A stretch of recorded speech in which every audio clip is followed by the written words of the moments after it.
TNN Motorsports presents live exclusive coverage of the 15th annual Mannheim Auctions All-American 400 from Nashville, Tennessee. Welcome to Nashville, where it is a beautiful, crisp fall day for racing. A lot of sun in the sky and a lot of really fast all-pro race cars set to do battle here as we get closer to deciding the point chase. Hi, everybody. I'm Mike Joy. The man who sits in 7th on the grid is first in the points, and while Hal Goodson can't lock up the title today, an up-front finish is going to go a long way toward getting you through those last 3 shows. Yeah, I mean, we came here to win this thing.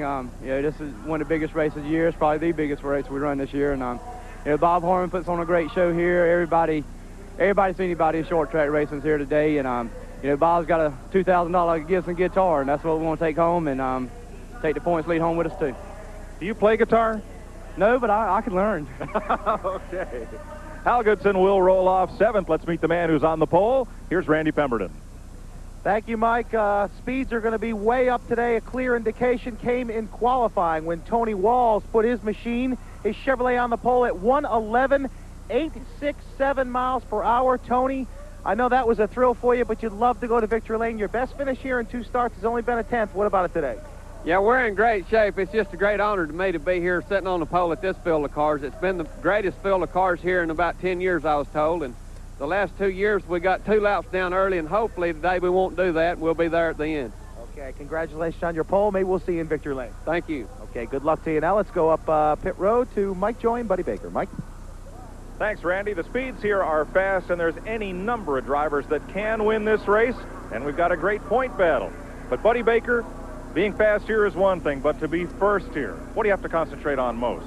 Biggest thing is not overrunning the corners here. It's so easy to break the wheels loose in the middle part of the corner and running off sideways off the corner.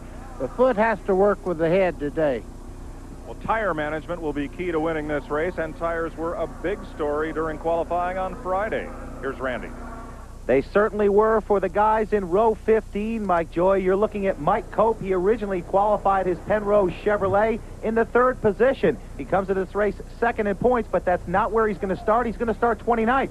Now, this guy over here early on today on race day, I called him Ron Garfield, but in fact, it is Ron Barfield. He's not a fat cat. He's a cool cat. And he also got caught a little bit after qualifying. They took away your tires. You have to start next to Cope back here in 30th. What happened with the infraction, and how tough would it be to go to the front today? Well, we had this Michael Motorsports Subway Ford Thunderbird's been running good all weekend, and NASCAR didn't like 2 of our tires after qualifying, and they compensated them and told us gave us 2 more tires to start the race on. So, but I got a long way to go, and that's behind us now, and I want to win this race today. You get up through the field easy? Yeah, I think it's going to be tough the first part of the race, but it need to stay out of trouble for the first 100 laps, and when pit stops start taking place, I think we'll be right up in the front. Okay, good luck to you. Should be an exciting day of racing here at Nashville, and we'll be back right after these commercial messages for the Nashville All-America 400.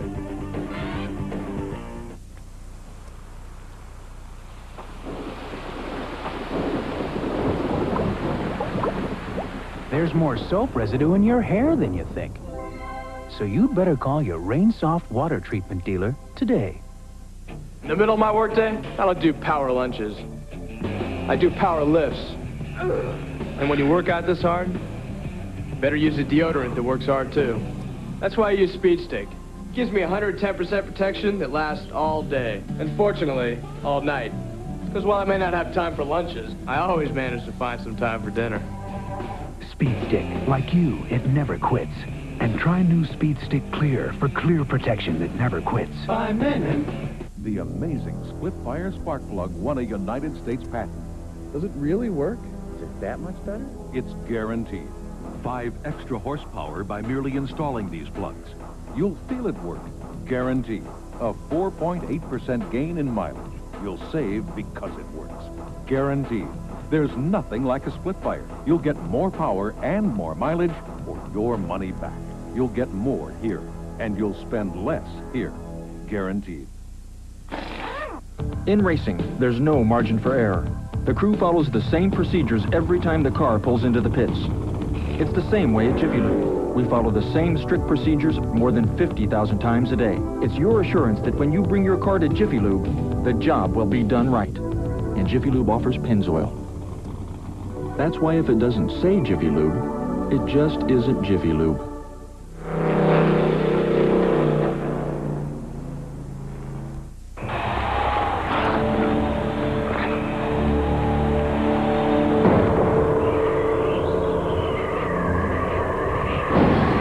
More relief than the regular strength of Bayer or Tylenol. Anacin, when you really got a headache. Today's exclusive coverage of the Mannheim Auctions All-American 400 on TNN is brought to you by Rainsoft Water Treatment Equipment. Quality water for you and your family that's dependable by nature.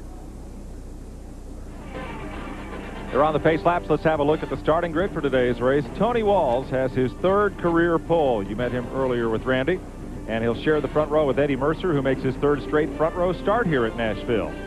Draw number 2, 30-year-old Daryl Sage has been racing here for 15 years, and Bobby Gill, the defending champion of this race. Row 3, Freddie Quarry, a winner at Somerville and Barberville, and Buckshot Jones, the Busch Series regular, in his third All-Pro start this year. Hal Goodson, the point leader, starts 7th, and Jeff Purvis, a 2-time winner of this race. John Crow was 7th at Hickory last month. Rick Crawford, who won at Martinsville in April in the 5th row.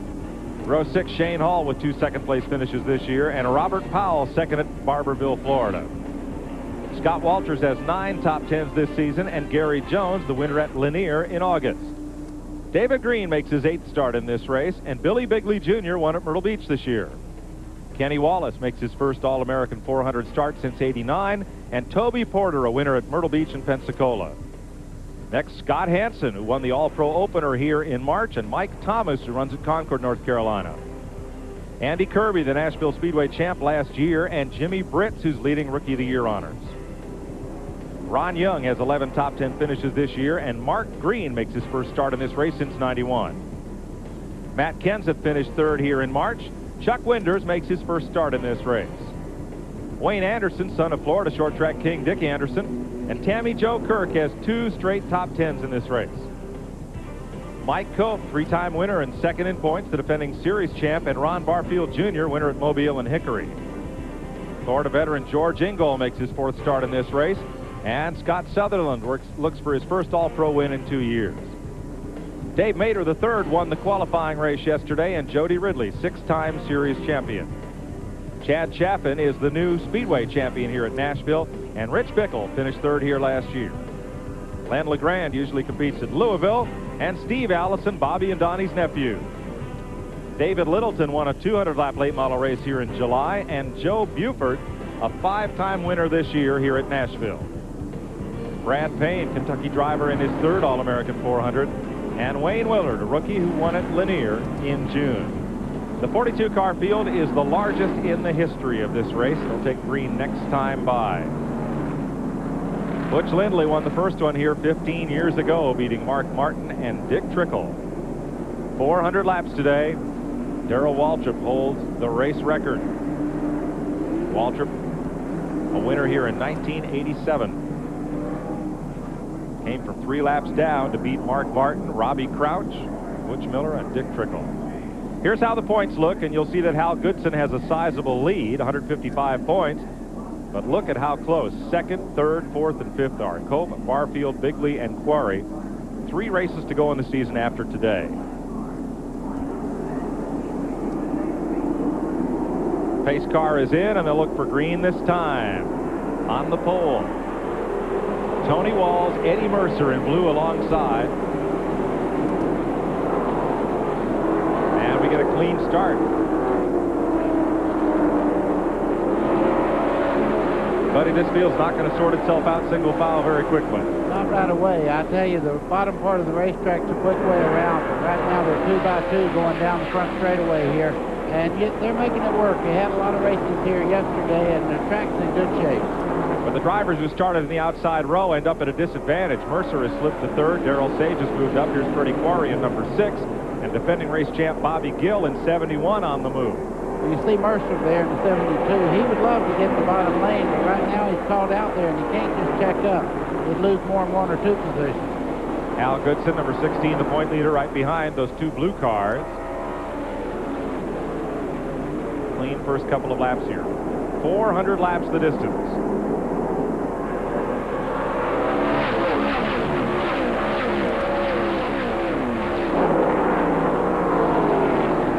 Charlie Bigley Jr. on the move, number 28. Battling there with 61, Gary Jones, and 80, Toby Porter out of Greenville. Toby Porter's the type of driver that did very well. He has good control of his race car, and he's learned to drive at Greenville, where you have to have a lot of finesse in the race car. We'll be joined a little bit by a fellow who knows that track well. 4 laps complete. Tony Walls, Darrell Sage there in that Citgo number 21, riding in second. You remember Darrell from starting a couple of Winston Cup races while still in high school here at the Nashville Speedway.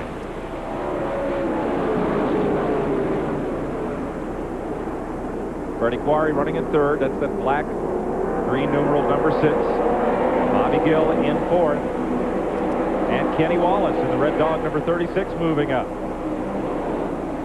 Kenny's picked off a couple of spots as he runs in front of Mike Thomas. You can see how soft the cars are sprung here. When they hit a bump, the car looks like it transfers 6 to 7 inches in frame movement there. And the biggest thing is to really protect your tires right now. They really have to be careful not to heat your tires up too much.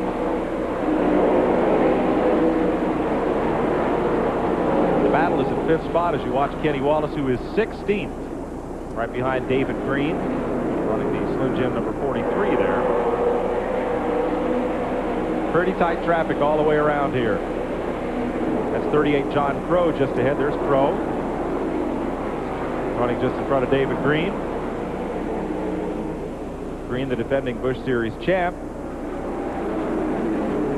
May have an announcement next week at Rockingham about his plans for 1996.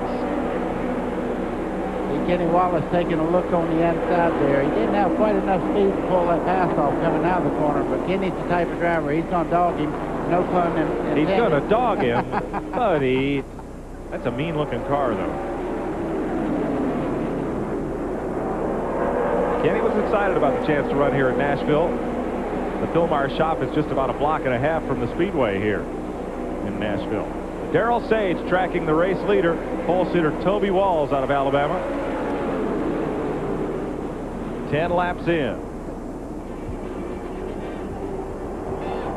You're watching Slim Jim All-Pro Series racing live on the Nashville Network. We'll be right back. In South Dallas, a lot of folks like to work on their cars, and a lot of them come to AutoZone. They save money on top quality parts, and they find helpful people like Rocky Brown. Oh, sure, there are other parts stores in town, but Rocky's the kind of guy folks go out of their way to see. He's good at solving problems, and he really knows his parts. You see, when it comes to getting the right part, the right price, and good advice, there's just no place better than AutoZone.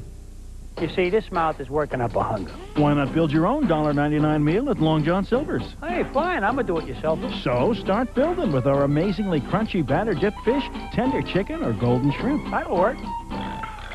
Then add 2 more favorites like a baked potato or buttery corn. Choose from 11 amazing tastes. Hey, you want a great $1.99 meal? Build your own and amaze your mouth at Long John Silver's. And remember, clean your tools. When a traffic jam was 2 cars in the same town, Mobil Oil was there. When Lindbergh crossed the Atlantic, Mobil was on board. Mobil was in the world's first minivans, in the first space shuttle, and in the tanks of Desert Storm. We've been helping engines last for a long time. Mobil, changing oil for over 125 years. Nutrageous from Reese's. Peanuts, milk chocolate, caramel, Reese's peanut butter. Nutrageous.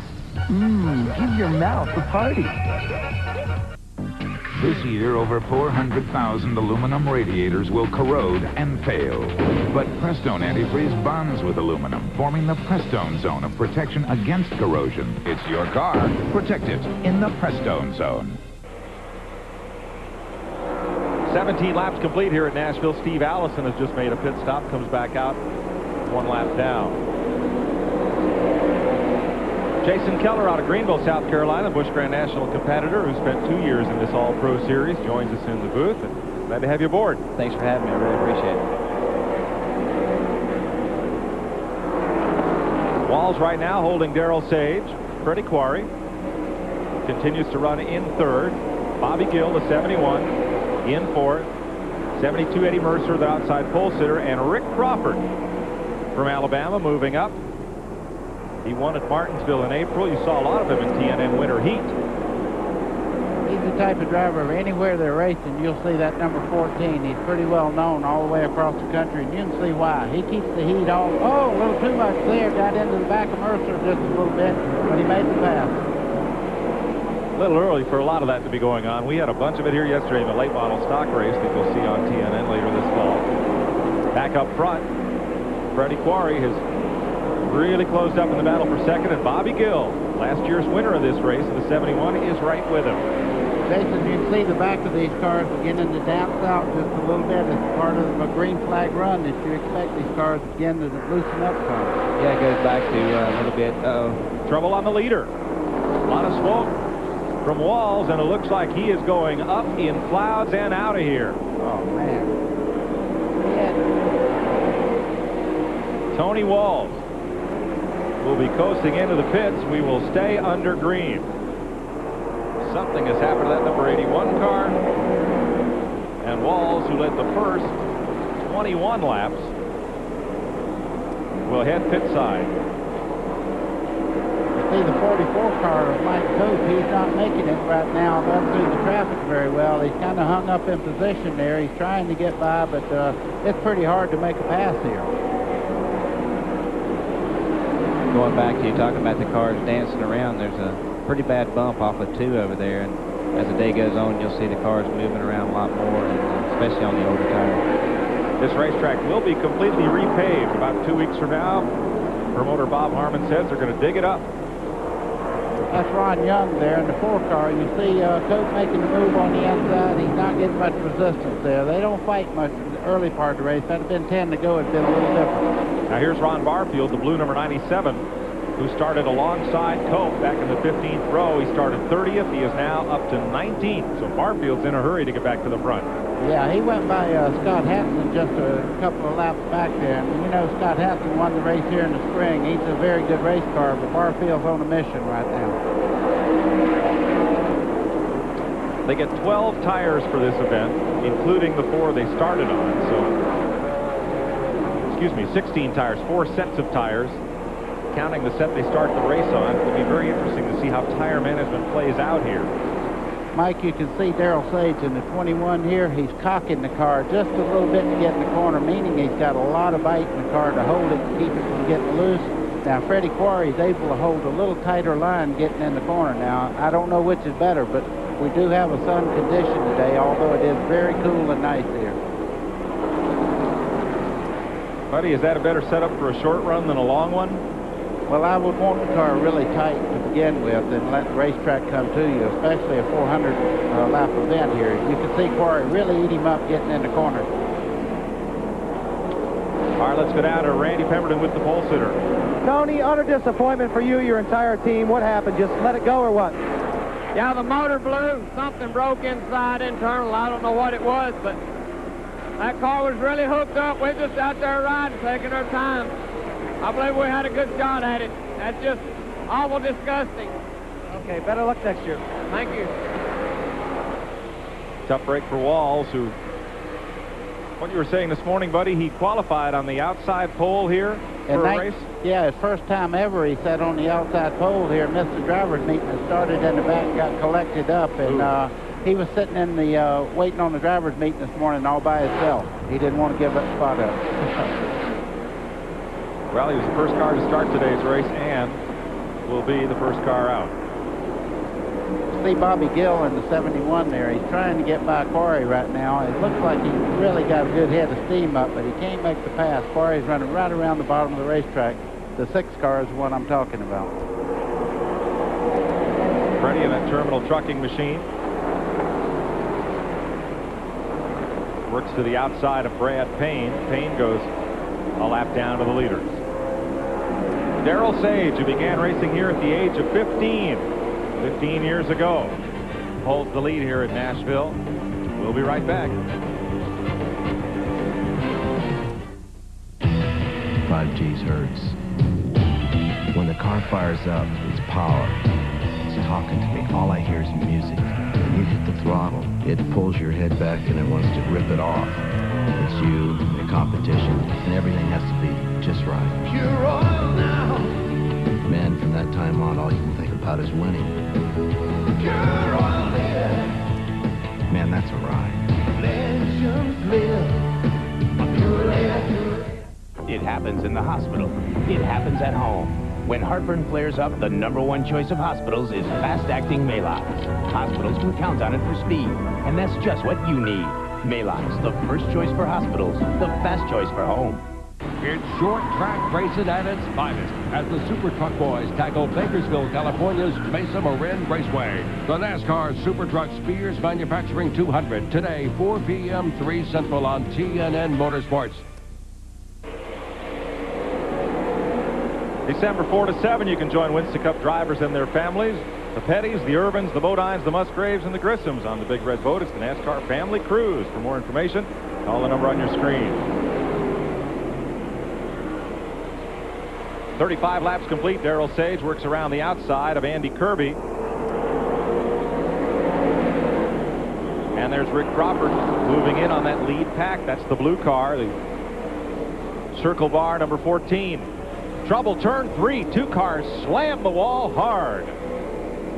That's Joe Buford, who had a top 5 finish in yesterday's late model race. Buford, local driver. They say he's the Mr. Excitement of Nashville Speedway, and he just lived up to his name in an odd fashion there in turn number 3. He was added to this field as a provisional starter. His dad, a former track champion here. And Buford, a little bit shaken and stirred up Mike, from that incident. I see a little bit of fire out the right side there.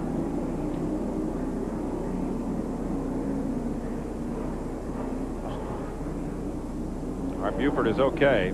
The other car involved was number 95, Chad Chaffin. Look at the right side of your screen, and boy, Chaffin gets up into the fence. But now you see the guardrail up on top of that concrete?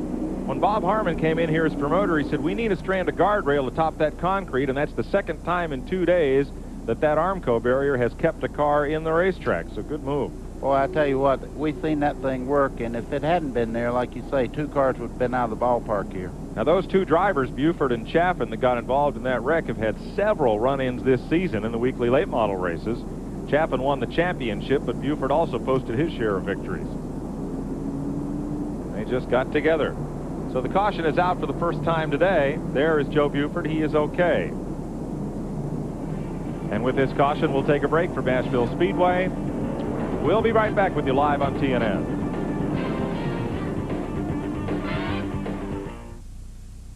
Can your radio do this?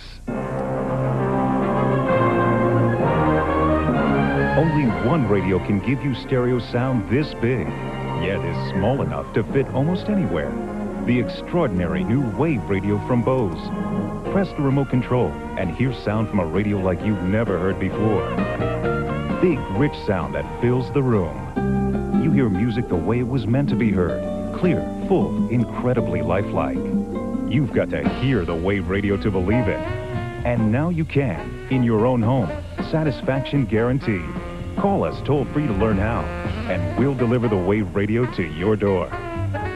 Experience big stereo sound from a radio. Call today for more information. It will make a difference in the way you listen to music. A big difference. NASCAR fans, join us December 4th through the 8th as TNN presents the NASCAR Family Cruise to benefit the Winston Cup Racing Wives Auxiliary. Sail to the Bahamas with top NASCAR drivers for NASCAR Family Fun. Call now for the December NASCAR Family Cruise on the Big Red Boat.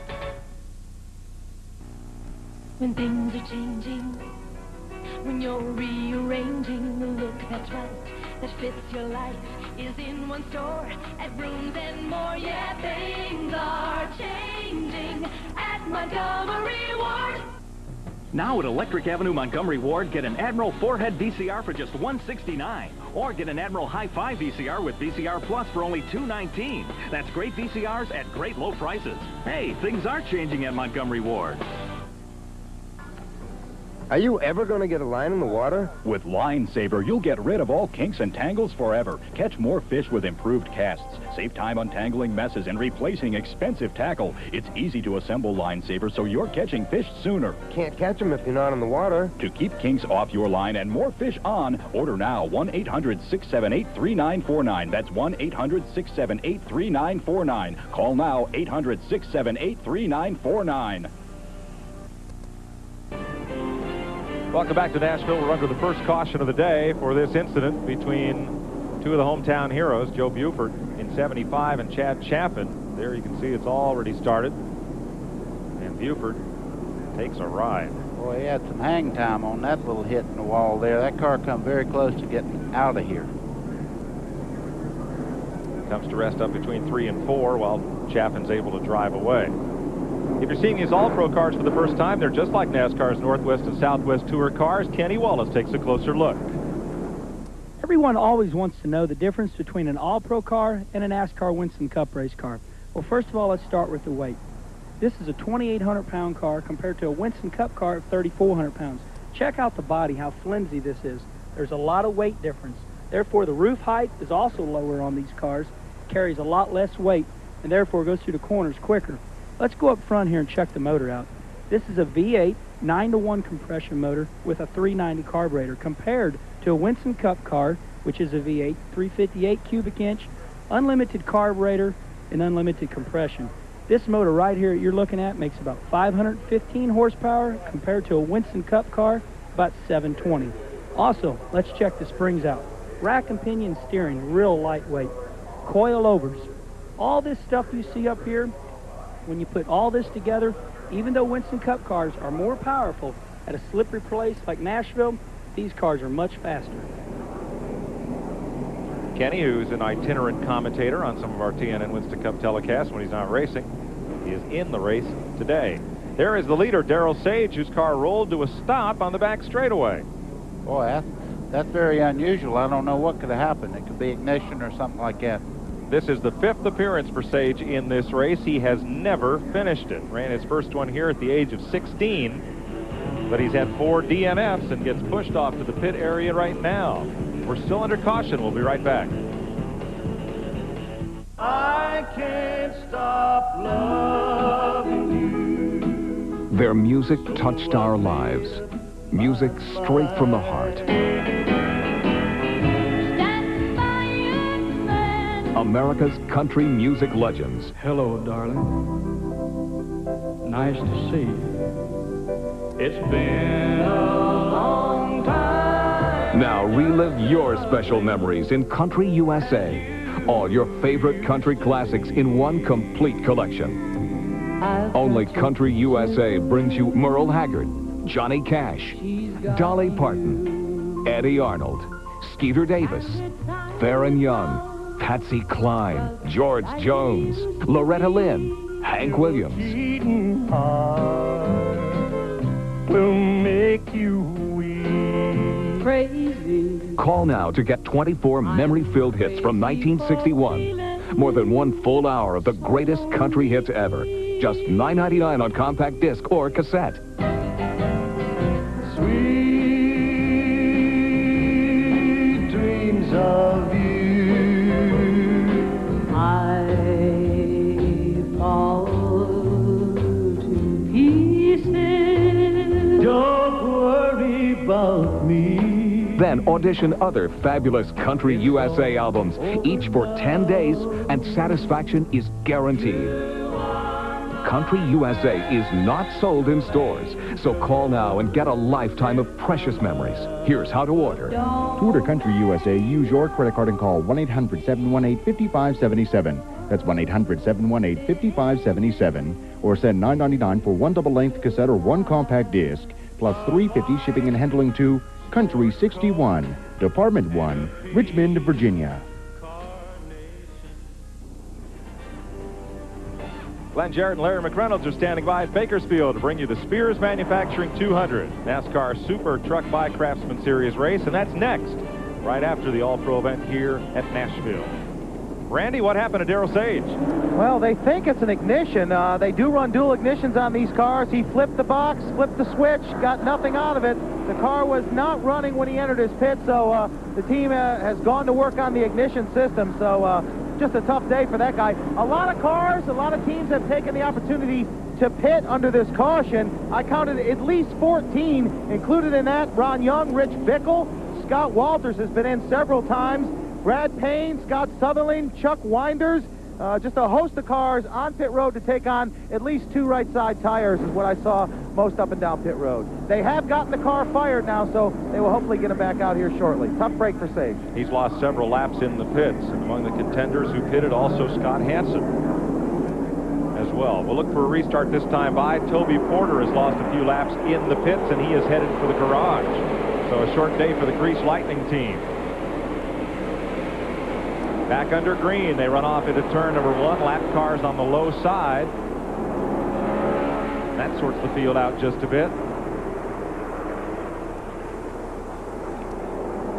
Up front, Freddie Quarry battling Bobby Gill in 71. Bobby Gill's on the bottom side. I don't think he has enough room to make the pass, though. Rick Crawford there, the third car in this shot, is really moving right now. Crawford got quite a jump there on the restart, leaving Mercer and Goodson behind. Oh, a little contact there coming out of turn 4 between Gill and Quarry. Well, they run hard against each other every week. Jason, it must be pretty good when you can trust a guy to put his fender on you and know he's going to leave you in one piece. Yeah, these guys here have been running together a lot and running real tight right now. But I think now at this point in the race, the cars are going to begin to tell on them, and the good cars are going to come to the front here. You see what happens when they run side by side. There goes Rick Crawford by Quarry now. So all you do is just make the best of the situation, get in the lower lane and go right on by. A lot of jostling all the way back through the pack as Bobby Gill runs out in front of Rick Crawford, and Crawford wants the lead. Boy, that car is hooked up right now, Jason. I tell you, Rick's really running right on the bottom, and I think you'll see him go by him here shortly.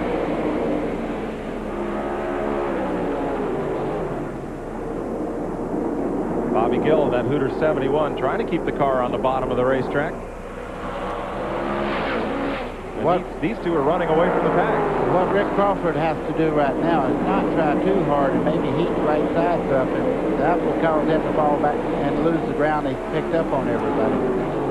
All right, Gill is the leader. Crawford is second. Freddie Quarry is third. Eddie Mercer is fourth. Hal Goodson runs in the fifth spot, and Jeff Purvis has pulled his way up to the sixth spot.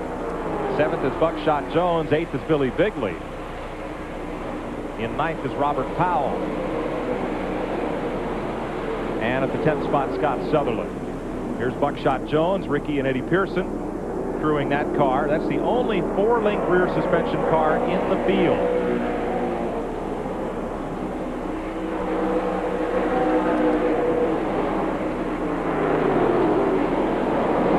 And Bigley, a pole sitter for the show we did at Greenville, a front row starter there. Looking to hold the bottom. But here comes 23 Scott Sutherland. Now that looks like a car that might have got some tires or something, because he is flying around the top part of the racetrack. Right, Sutherland is a lap down. You're right, buddy. David Green in 43. Penrose Meat Snacks car, and Ron Barfield continues his charge toward the front.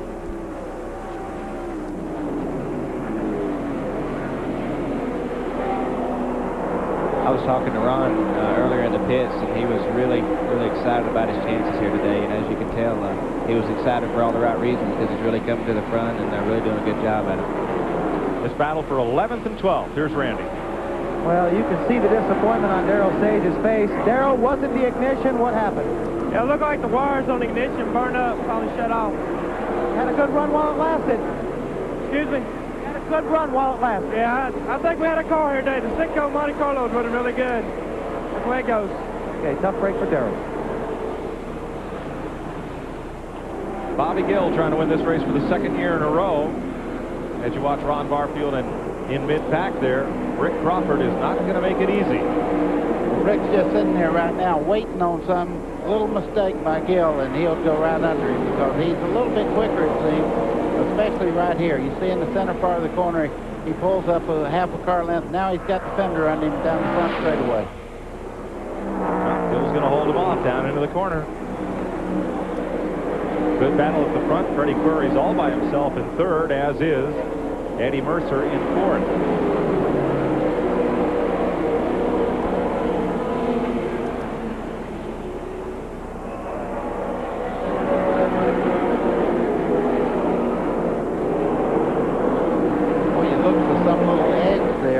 Right now, Rick Crawford's going, he's got to have a weakness. I'm going to look for it. I'm going to look for it. Bobby Gill, every time he looks to the bottom, Bobby Gill kind of checkmate as they start into the corner, and he really can't make any moves on it.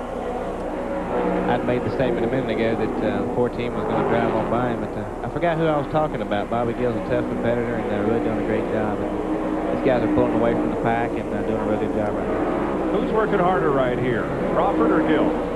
They're spotters, I believe, trying to keep everything under control, but now both of them are doing a really good job. I think your spotter's up on the roof today. Yeah, my spotter's helping Mike Cope today, and actually my crew chief's helping Mike Cope today in the pin race car, so maybe they'll have a good run today. Rich Bickle in number 5 as the lead changes hands. Rick Crawford, Circle Bar Hotel.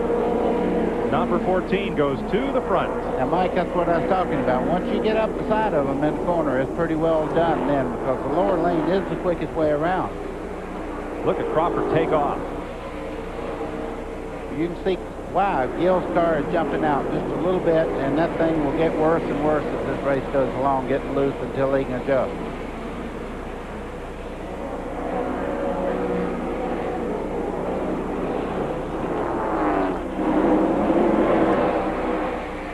Mike Thomas slowed. That bunched the field a little bit.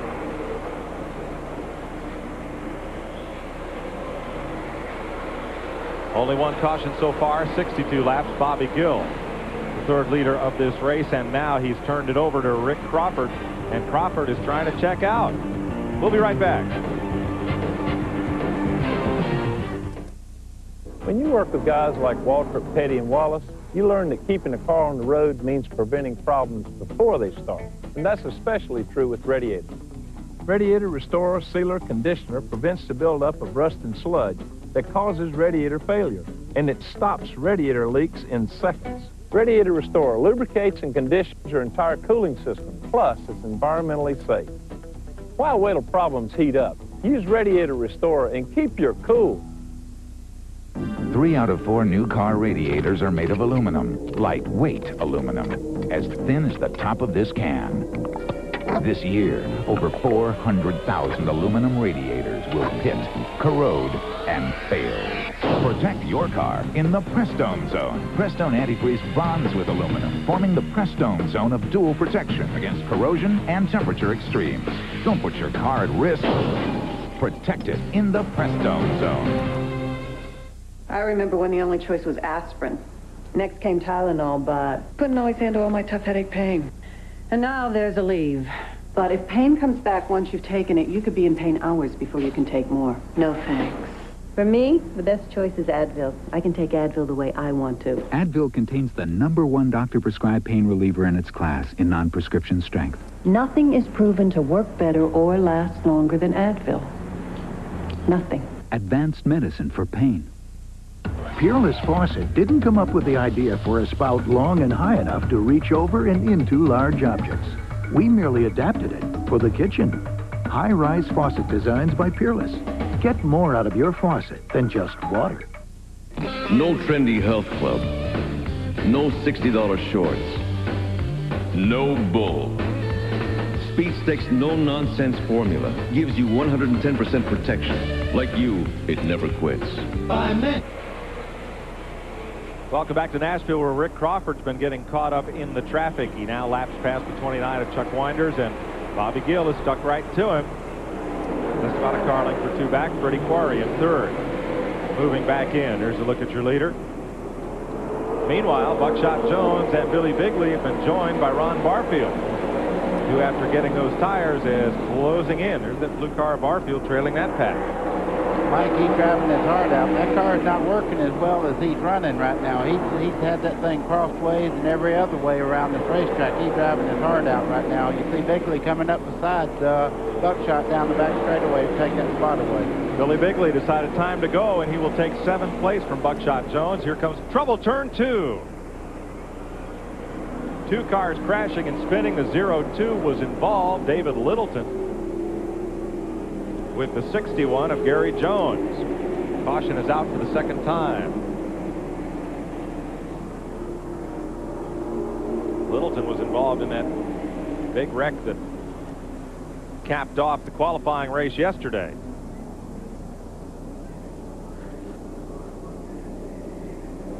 Both cars able to pull away. Light contact with the wall for Gary Jones. Well, 70 laps into this race. Too early for tires? Well, I don't know. I think there's a replay there, and you're going to see what happens right here. Littleton looked like just got into the side of Jones. Quick contact with the wall, and they pull away. Looks like Bobby Gill will be coming pit side, so will Freddie Quarry. Eddie Mercer, Hal Goodson, Jeff Purvis, and Buckshot Jones will be coming in for tires. David Green joins that line. And now so does Mike Cope and Matt Kenseth. I think what you might see in this situation is some of the cars taking on 2 tires to try to advance their track position a little bit, and then later on in the race they'll be on up there to get 4 tires. Oh, I'm really surprised that Rick Crawford didn't come in then. You see all the other lead cars are headed for the pits now. That's just a little different strategy in our probably Paul right now. Gill is in, Quarry, and in Jeff Purvis's pit, here's Randy. Well, they're going to work on the right side. Boy, tight action down here as Buckshot Jones pitting right in front. Just about missed his pit. Going to be a 4-tire change right here. All Hoosier tires in this series. Already done with the right side. Purvis having a good solid run. A little slow on the left front. Now the left front goes on. Purvis looking to be down and away here shortly. Gas is already in the car. Buckshot Jones in front of him, down and away. Purvis is down and away as the 43 car whizzes by on pit road. John Crow also in the pits. Jeff Purvis, Jody Ridley making stops. And we'll be back with more live coverage from Nashville on TNN after this word.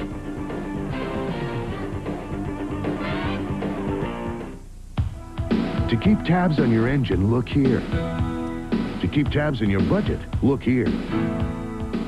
You always save money at Walmart.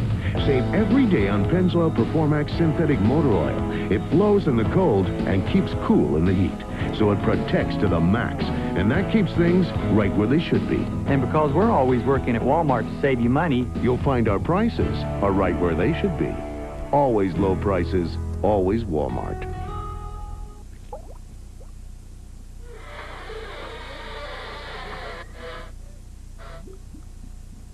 Too much acid in your pipes? Better call Rainsoft.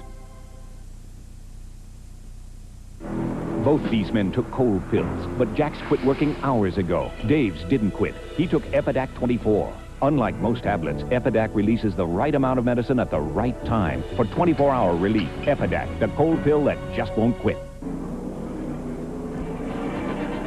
Got a really full day of live racing for you on TNN right after this All-Pro 400. The Spears Manufacturing 200, the Super Trucks by Craftsman Series, live from Bakersfield, California, right after us. And then Race Day live on TNN tonight at 6 p.m. Special time this evening to catch you right up on all the news from all around America.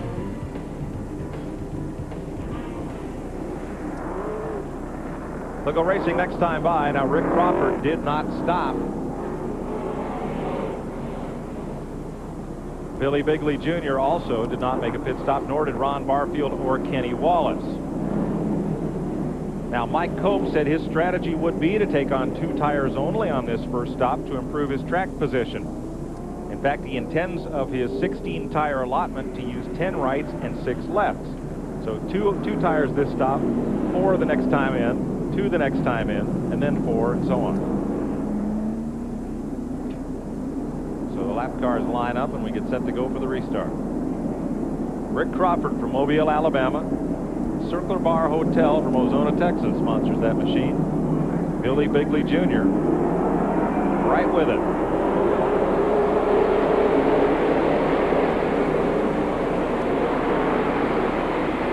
Barfield drops in the low line. Kenny Wallace has a little trouble there with lap traffic at Shane Hall right behind Wallace. And Chad Chapin down on the bottom, a lap down after getting into that incident. A little contact there getting into 3. Everybody gets back straight, but it sure did pack up a whole line of traffic there. The number 7 car, Scott Walton. Yeah, he had a good bit of help in the left side, but managed to straighten it out.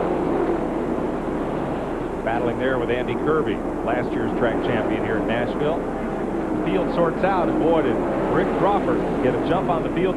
3 wide they were in the corner there. Let's show you what happened. Watch the right side of your screen. There's the bump from 92, Jimmy Britz. And he gets it squared away.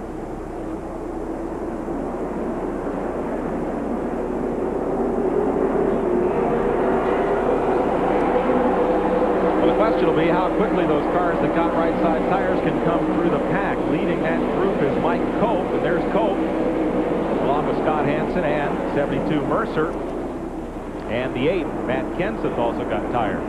Mike, the one thing that I noticed, there was only 7 cars out of the lead lap, so getting your tires, you still got to get through all this heavy traffic. You see them trying to get by right now. It's tough for them to get that far back on track position. Trying to work their way underneath Scott Hansen, who went a lap down early. Tough break for Hansen out of Milwaukee.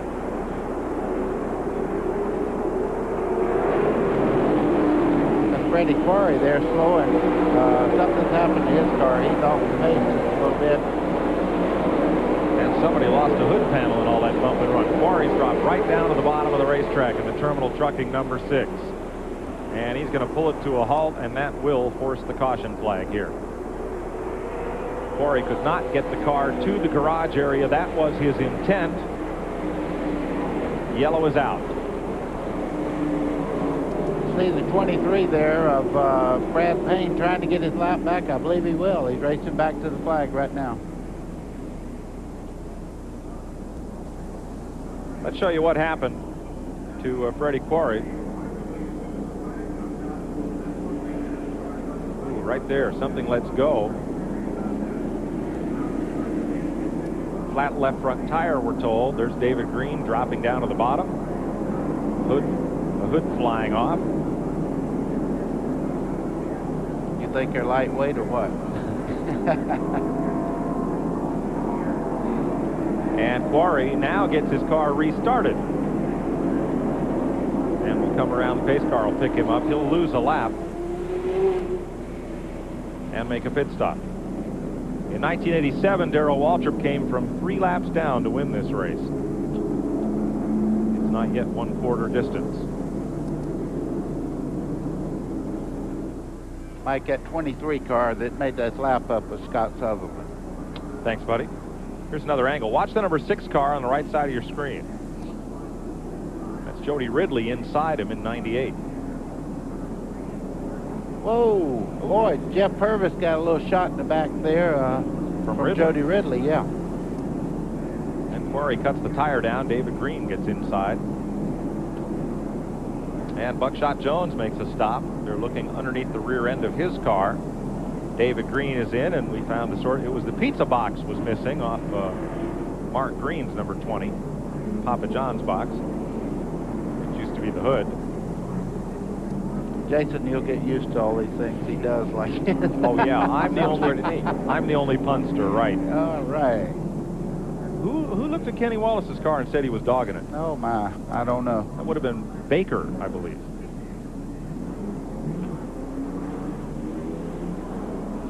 So left side tire being replaced on Freddie Quarry's car, and we're at 94 laps. 3 cautions so far. Still, many of the leaders have not chosen to pit. Rick Crawford stays out. I tell you, that's very surprising because I talked to most of the guys in the pits, and they were saying that 100 laps was pretty much their window on trying to go on tires. And as you see, the first 6, 8 cars there are staying out. Their second place, Kenny Wallace, staying on the speedway. Ron Barfield stayed out. So did Billy Bigley, who is second. Wallace is third. Well, it's been quite a busy week here in Nashville for the racers and for lots of the country music stars, which showed up to have a little fun Tuesday and Wednesday, and for a very good cause. Mark Colley put all this together. Tuesday night at the Wild Horse, the auction of NASCAR and country music memorabilia, including this Dale Earnhardt helmet, raised over $79,000. Then the $150 a ticket crowd was treated to a concert featuring Mark Colley, Vince Gill, Steve Warriner, and John Berry, joined on stage by Brooks and Dunn and Faith Hill.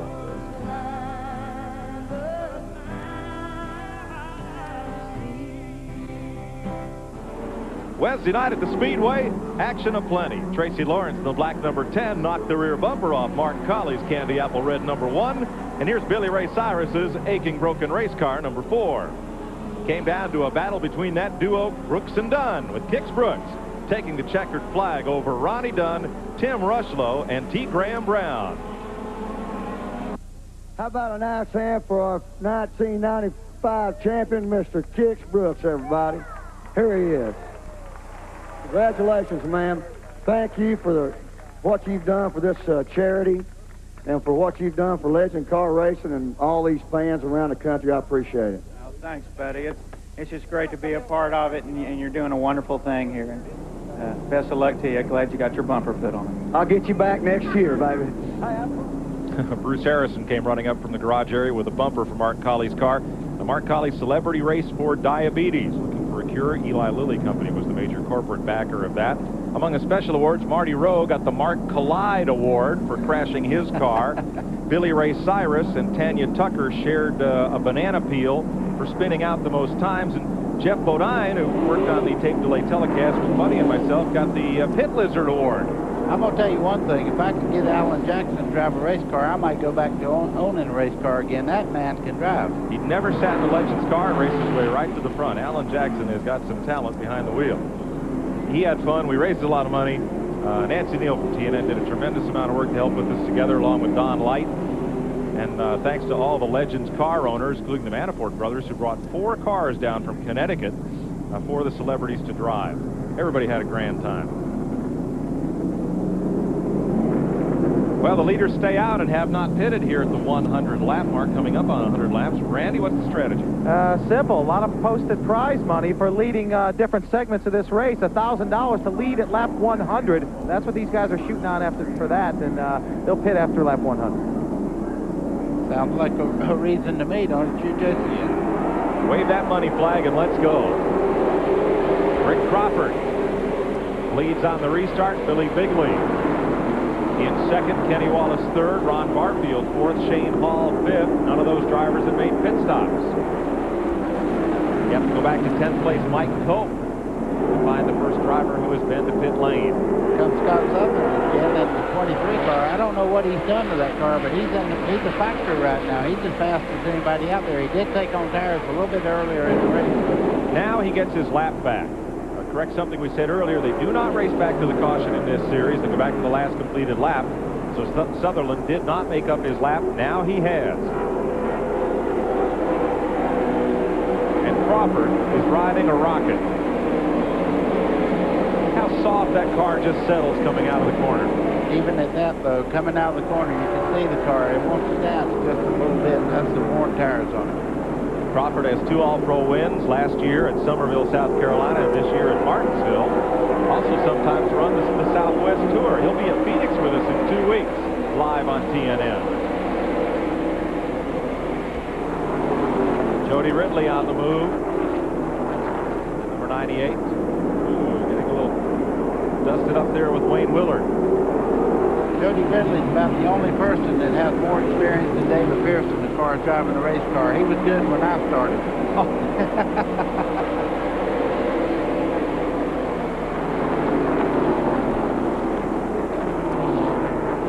Ridley coming up on Eddie Mercer at 15th position. Mike, we need to tell everybody that's used to seeing Mercer run up front that he did wreck his car twice yesterday in practice. That's not his normal game right there. He plays a lot better game than he's running today.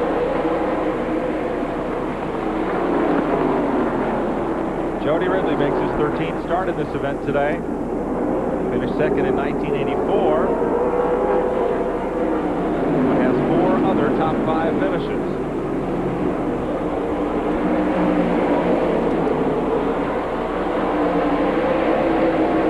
Ridley started way back in 34th position. He's trying that outside lane. That'll check him out for tough. He makes that move. He's really doing something. Because you jump to that outside, it's pretty rough up there. They are going to repave this racetrack 10 days after this event. And the corners here in this racetrack were last paved, I think, before Jason Keller was born. So really, it's about 1970 or so. That's when I was born, 1970. The white car there is Jeff Purvis. He's the previous winner here. He knows this racetrack about as well as anybody. You've seen him go by Mike Cope and just move right on out. And that car is really hooked up right now. Al Goodson, the point leader, number 16. The downtown radio Ford. Well, it's downtown if you're... I thought in Charlotte they called it uptown. We say it right, whatever it is. There you go.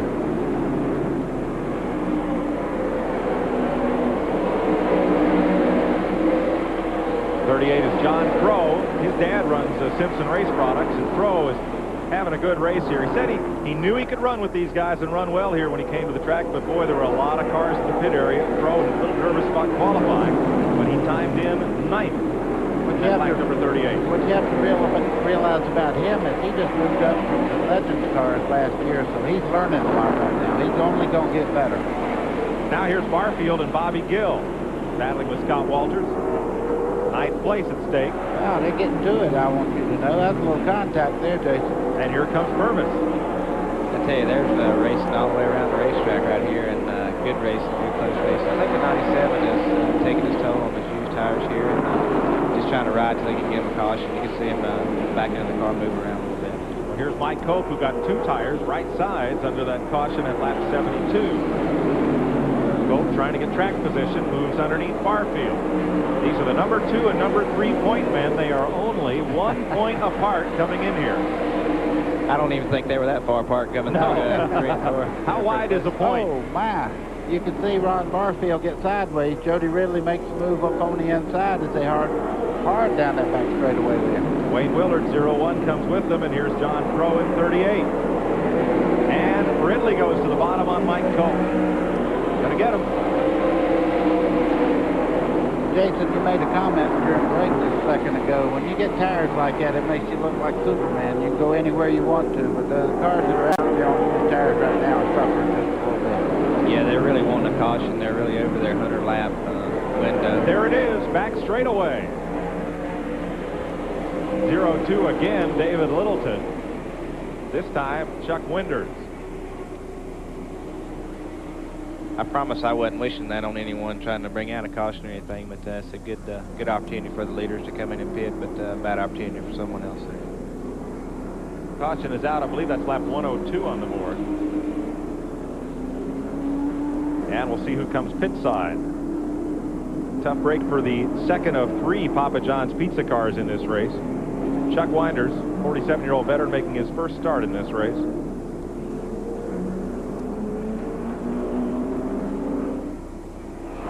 And Rick Crawford leads it. We'll see if he's headed pit side when we come back.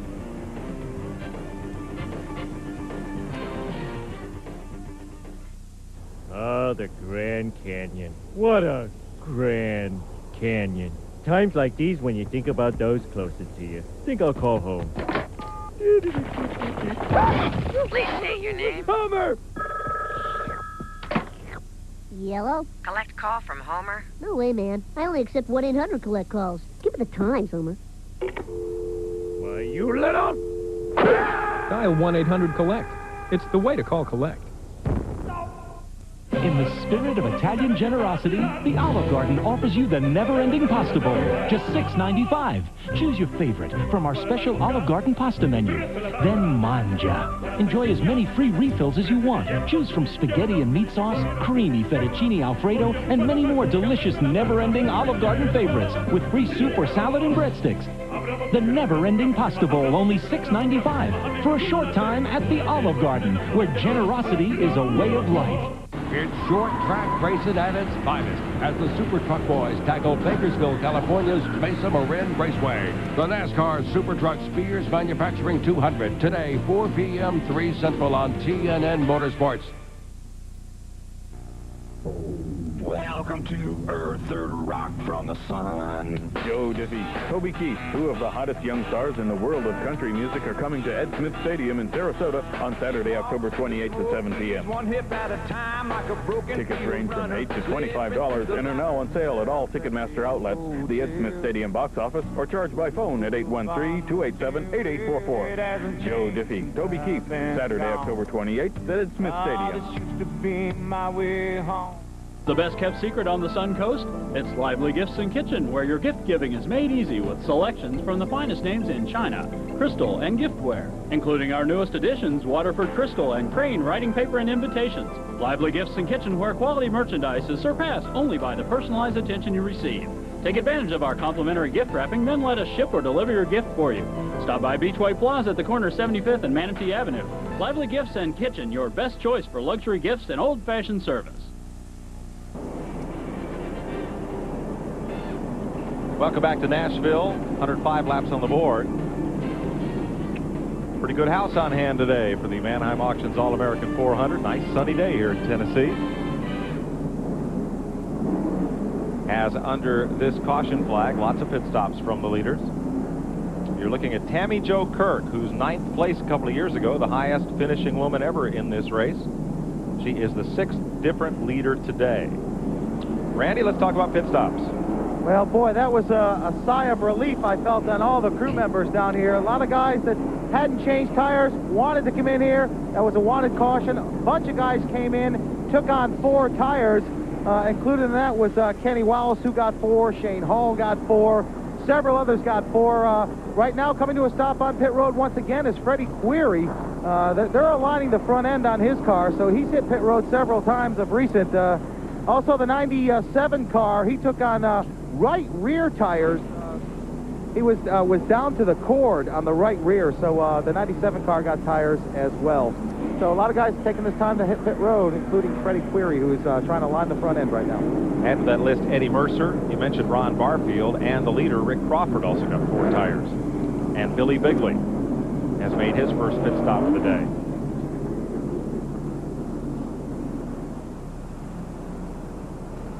So we're just finishing up this caution period, the 4th one today. In this 400-lap event, don't forget Super Trucks will follow us immediately here on TNN, so lots of live racing today. Stay with us. It set the standard in do-it-yourself books, but now we've made the best even better. Introducing the all-new Home Repair and Improvement series from Time Life Books. Everything about this new series is designed to help you do your projects faster, easier, better. New color illustrations walk you through every project step by step. New safety tips help you avoid injury. New caution boxes alert you to the most common mistakes. And a new spiral binding lets you lay books flat for easier use.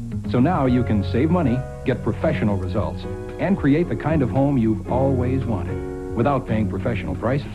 Begin this feature-packed new series with your first book at a great low price. Right now, Decks, Porches, and Patios is just $1.99. Discover how easy it is to build a deck, from starting the platform to setting the beams, to create something your family will enjoy for years.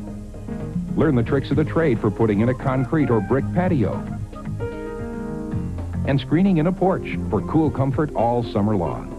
Coming books will show you other projects, like how to remodel your kitchen with custom countertops. You can tell at a glance what tools and materials you need to install a new bath, and do it right the first time. Call now to examine Decks, Porches, and Patios, free for 15 days. Keep it for the special low TV price of just $1.99. Use your credit card and get this Stanley tape measure absolutely free. Then about every month, another volume will follow. Keep only those you want. The new Home Repair and Improvement series from Time Life Books. We've made the best even better. Call 1-800-746-5959 now to examine Decks, Porches, and Patios free for 15 days. Keep it for just $1.99 plus shipping and handling. Use your credit card to order and get a free Stanley tape measure. Introducing the all-new Home Repair and Improvement series from Time Life Books. Call now 1-800-746-5959. Tammy Jo Kirk, who won last year's Snowball Derby at Pensacola, her biggest career win. And she takes off from this field like a shot. Got a really good restart.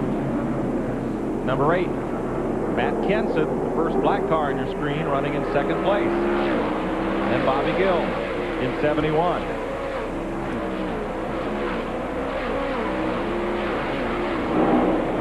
Mike, it'll take about 3 or 4 laps before the old tires will really show how bad they are. Right now, everybody's got cool tires, and you don't have that great advantage that you have after they get hot and warm. There's Bobby Gill, 71. Jeff Purvis, the white car with the red roof.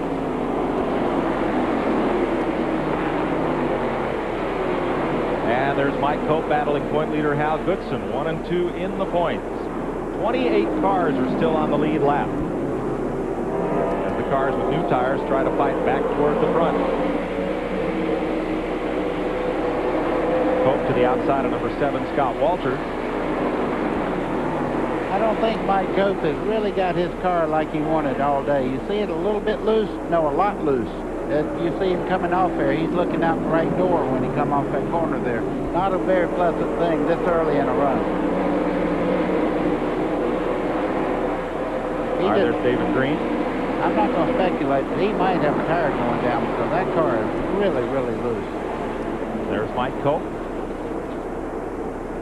Oh, maybe you just give it too much throttle. One thing I asked Bobby Hamilton yesterday, I said, what would you not want to do here? He said, don't ever come off the corner here wide open. Wow-wee. That's a controlled crash that you don't hit anything right there. Jason, there's good things about being up here, too. I don't have to ride one of them things toward the wall anymore. I tell you, that was close. Mike did a really good job by keeping that one out of the wall. And as noted earlier, Mike only took on 2 right side tires, so that may be helpful a little bit now. Rick Crawford and Kenny Wallace were 3 wide coming out of turn 2 a moment ago, and Wallace moves up. That's Billy Bigley just ahead of them in 28. And they're going to try the low groove with the traffic up high. Here's Bobby Gill battling Kenseth for second place, and Jeff Purvis in 51. Jeff will just tuck down and get a good run off the corner here.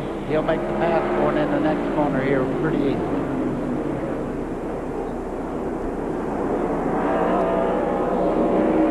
Tammy Jo Kirk, your leader, well out in front of this field. Now here's the pack where something's going to happen. Mike Cope out in front of this pack. You see 28 Bigley right in the midst of it. Kenny Wallace takes him 3 wide on the bottom. Easy, Kenny. And he's going to make it. I started to think, and they're not going to make it, but no, they didn't. I'd say that. Rich Bickle gave him a slap in the back bumper saying, don't do that. One thing about Kenny Wallace, he's got 2 speeds in the pit, wide open. So he's really working hard here right now as he goes by David Green on the outside. That's Shane Hall right behind Wallace, the white car, for 85. And Rick Crawford is now pinned in behind Rich Bickle. That blue car 72 is Eddie Mercer, and the second blue car is Crawford, who was leading this race when he came in for tires. There's Barfield 97 as well. Now Mike Cope falls to Kenny Wallace and Shane Hall. And Mercer moves up on the back bumper of Shane Hall. See Crawford there, second blue car in his shot to 14. He's running out of patience here. He's been very patient, but now he's starting to muscle his way through the traffic. How many laps before these new tires just become old tires again? You wouldn't believe me if I told you. You really start running out of tires the first green lap, but then you have to really conserve. As you see Rick Crawford now, as I was saying, he's muscling his way. He's got a great car today.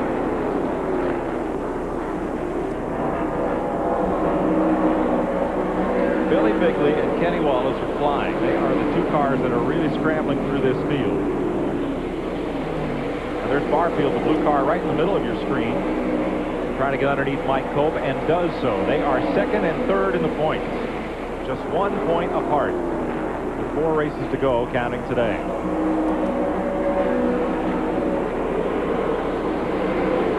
trying to decide which one of the cars right now with Slim Jim on the side is worse off as far as sliding out of the corner. Both of them are struggling right now. They need to really get a caution and put some light in those cars. They're really loose getting out of the corner. Let's check with Randy. You know, they had a lot of racing here at this track yesterday. As a matter of fact, we didn't get done here with the late model race until about 7 o'clock, and then these guys got on the track for a practice session. Only about 12 to 14 cars are elected to take that practice session. 2 of them were the 44 car and the 43 car. I'm wondering if speculation is the 44 car continues to be a little loose. If they might have made some adjustments last night under that cool condition that could have hurt them, it's very possible, although Kenny Walls and Shane Hall also practiced last night. Shane turned in about a 100-lap run, they said, and Kenny, Shane, and the 44 and 43 were about the same speed, so maybe they over-adjusted the car from last night. That's possible.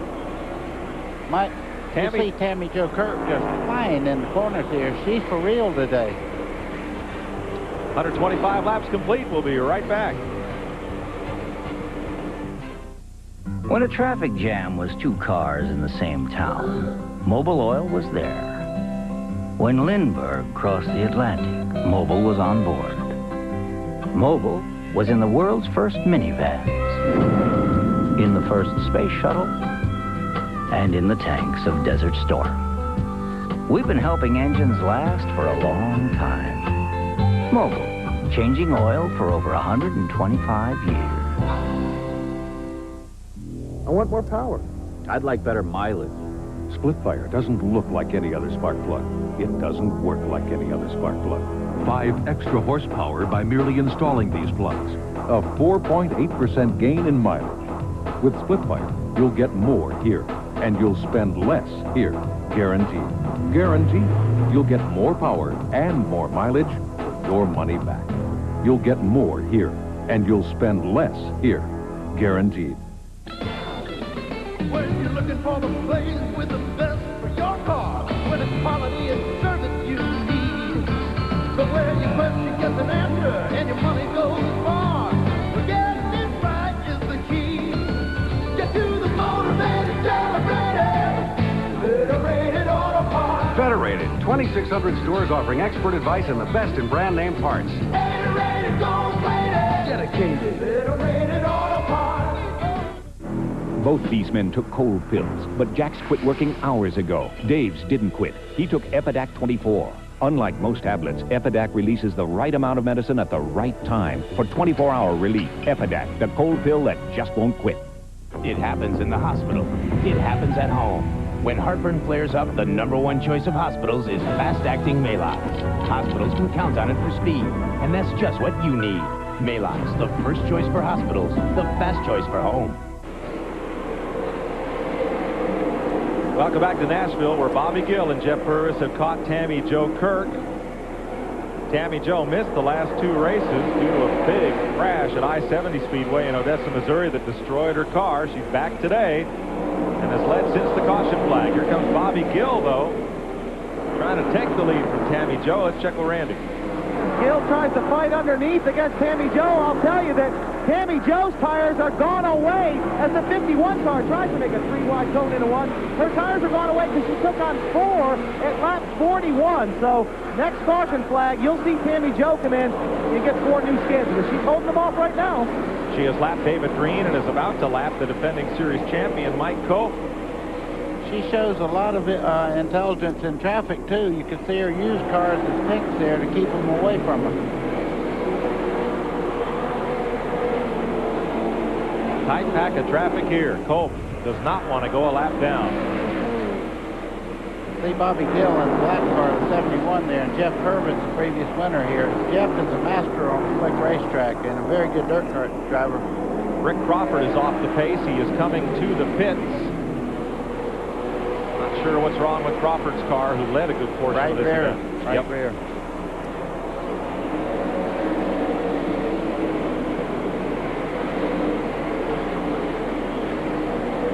You know, the wheel looked like it was loose, or the panel bar or something was askew there because the back end was moving around on the car coming in. It wasn't just a flat tire. So Crawford drops off the lead lap as Bobby Gill tries to get the lead from Tammy Jo Kirk. bragging up on this girl what she's doing on worn tires. You see Bobby Gill finally getting the fire right there, and Jeff Purvis will probably make the move on the inside the same way, but she's really running a super race on old tires. I mean old tires. There's Purvis down to the bottom. He'll take second spot. Jeff Purvis won this race in 1991 and 92. In 93, he sat on the pole.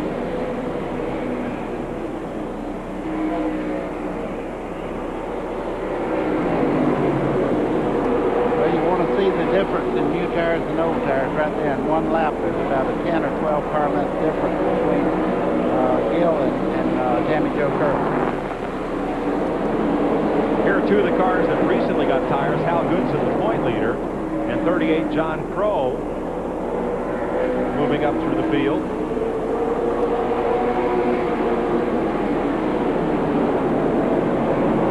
And they, I believe, lead the pack of, and Shane Hall, right behind them, lead the pack of cars that most recently stopped. Rick Crawford is back in the race. He lost 2 laps in the pits. There's Goodson, that blue number 16, the downtown radio 4. You can see that Mike Cope is still having a terrible time getting off the corner. The car is still switching around. Boy, he needs a caution bad. That car is really ill. Remember, Buddy, on his pit stop, he only got right side tires. He did not take on 4. He was hoping for another caution, but used taking 2 tires to get track position, and now that has cost him. We're fixing to have a race here for the lead. Purvis. Lap ago. See Purvis right now. He comes in back into the power right here. He hits the flat there on the part of the racetrack. Really crosses it up. Let's get out of Jeff Purvis's pits, Randy. Well, I'll tell you, Purvis is running like a bandit, but I saw him go down the front stretch the last lap, and I swore I saw a wisp of smoke from the rear end of the 51 car, and then that was confirmed by the 52 car. Tammy Jo came over the radio and said, I think the 51 car could possibly be leaking something from the rear end, so we'll have to keep an eye on Purvis. It looked fine the last time by, but I think I saw a wisp of smoke from the rear end of the 51. That James Finch owned automobile for Jeff Purvis. Jason, no matter what problem he has, he needs to stay off the flat part of this racetrack. That's a no-go place there. That'll make a lot of problems when you drop the left front there on the flat. And he's done a really good job right now. I can't say he's really trying to save his tires because he's getting real loose out of the corners, but Bobby's also done a real good job staying out in front and keeping his car fairly straight. Rich Bickle going a lap down there. That's not customary to see either. No. I talked to Rich earlier today, and he said he was just really having some problems. That's very, very unusual for him to just be able not to hit the setup. There'll be another day. Yeah, Bickle had to come through the heat race to get in the show. Bobby Gill and then Blackhooter 71, defending champion of this race. Last year, 12 leaders, 16 lead changes. Gill came from 8th to win it. Today, he started 4th. Scott Walters there really fighting to stay in the lead lap, but I'm afraid he's in trouble. Bobby Gill really hooked up. It seems that Scott's car is giving up just a little bit on the high side there. The 2 leaders come by, and closing up on them is number 4, Ron Young, the 3rd place car. Out of the picture, but gaining ground. All right, there's a look at Young. World Crown 300, number 4. He is the 3rd place car. 01 Wayne Willard is 4th. There's the lead battle in the upper left. And here's the battle for 9th. John Crow in the black car leading Shane Hall. And Rick Crawford, who's 2 laps down. The blue car is up ahead of Crow is Hal Goodson. Okay, Jason, which side do you want to talk about? I tell you what's going to happen at this stage of the race is a lot of the cars are going to start really telling on themselves. If they've really got a good setup under the car, they're really going to stay on the bottom. And as you can see there, Shane Hall is really trying to look under the 38 car. And this car's really working good on the low side, and I think he's going to start moving up here pretty soon. Well, that's John Crow in the 38 there. That's the right side picture that we're talking about right now. Rick Crawford's back in the event again. 2 laps down for Crawford.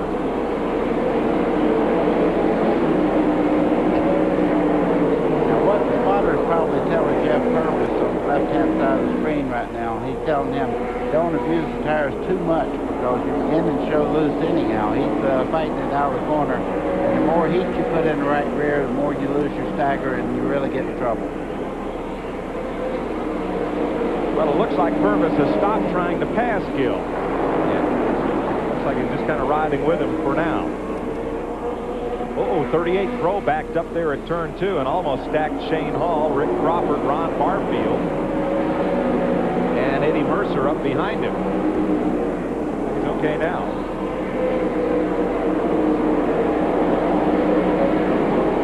Purvis' car looks super good everywhere but about 20 foot of the racetrack, and the 20 feet is where you really have to get back the throttle. That's just getting up out of the corner.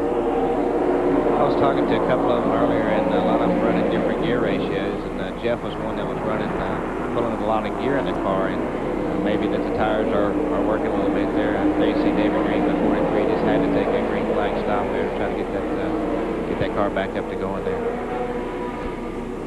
And Mike Cope, his teammate, will also come pit side. The second place point man, Mike Cope, comes to pit road after getting overlapped. And he'll lose another lap, making green flag tire change. 155 laps complete. Bobby Gill is your race leader as Mike Cope makes his stop. We'll be right back. In South Dallas, a lot of folks like to work on their cars, and a lot of them come to AutoZone. They save money on top quality parts, and they find helpful people like Rocky Brown. Oh, sure, there are other parts stores in town, but Rocky's the kind of guy folks go out of their way to see. He's good at solving problems, and he really knows his parts. You see, when it comes to getting the right part, the right price, and good advice, there's just no place better than AutoZone. I must have ate a gallon of chili. You ate a herd of ribs. Well, the onion rings were greasy. My refried beans were heavy. Cheese fries. Garlic bread. My Lanta. My Lanta? Tums Ultra. Tums works fast to help knock out heartburn, and while Mylanta liquid has aluminum and magnesium. Tums Ultra has calcium. Something my body needs anyway. I like that. Your body? What about my body?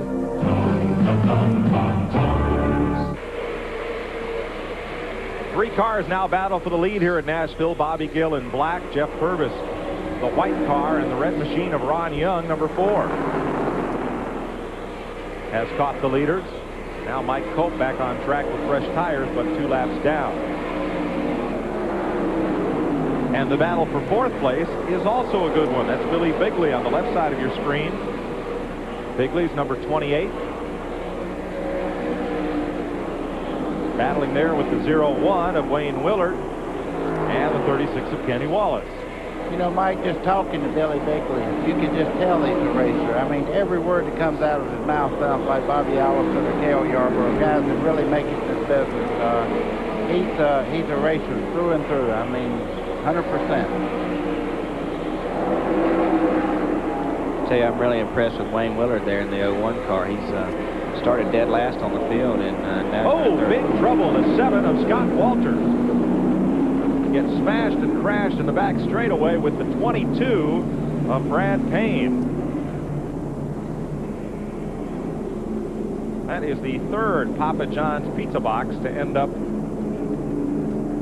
headed for the dumpster. It's been a bad day for hoods for them. Sure has. 22 car still sits against the wall, midpoint of the back straightaway. Brad Payne. There's Brad moving around. He's okay and about to climb out. I'll show you what happened here. Lap 151.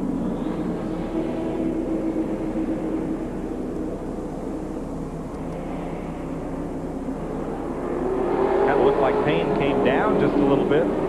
Yeah, he just got him in the right rear and turned him right in the wall. It don't take much, Mike, because cars are trying to kick out right there, and if you get touched, it turns you right in the back straightaway wall.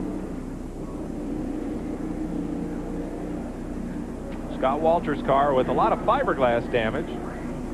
Billy Bigley said this morning he can hang rough hang a body on one of these cars totally in about 3 hours. It's all fiberglass and pop rivets. But that looks like a little more damage I'd say than that. radiator's done for a better word. Brad Payne, he's out of his car and okay.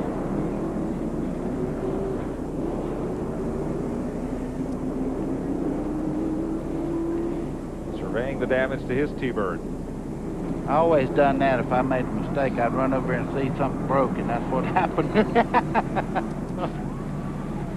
All right, 163 laps on the board. You see pit stops once again are the order of the day. We'll recap them when we come back to Nashville after this.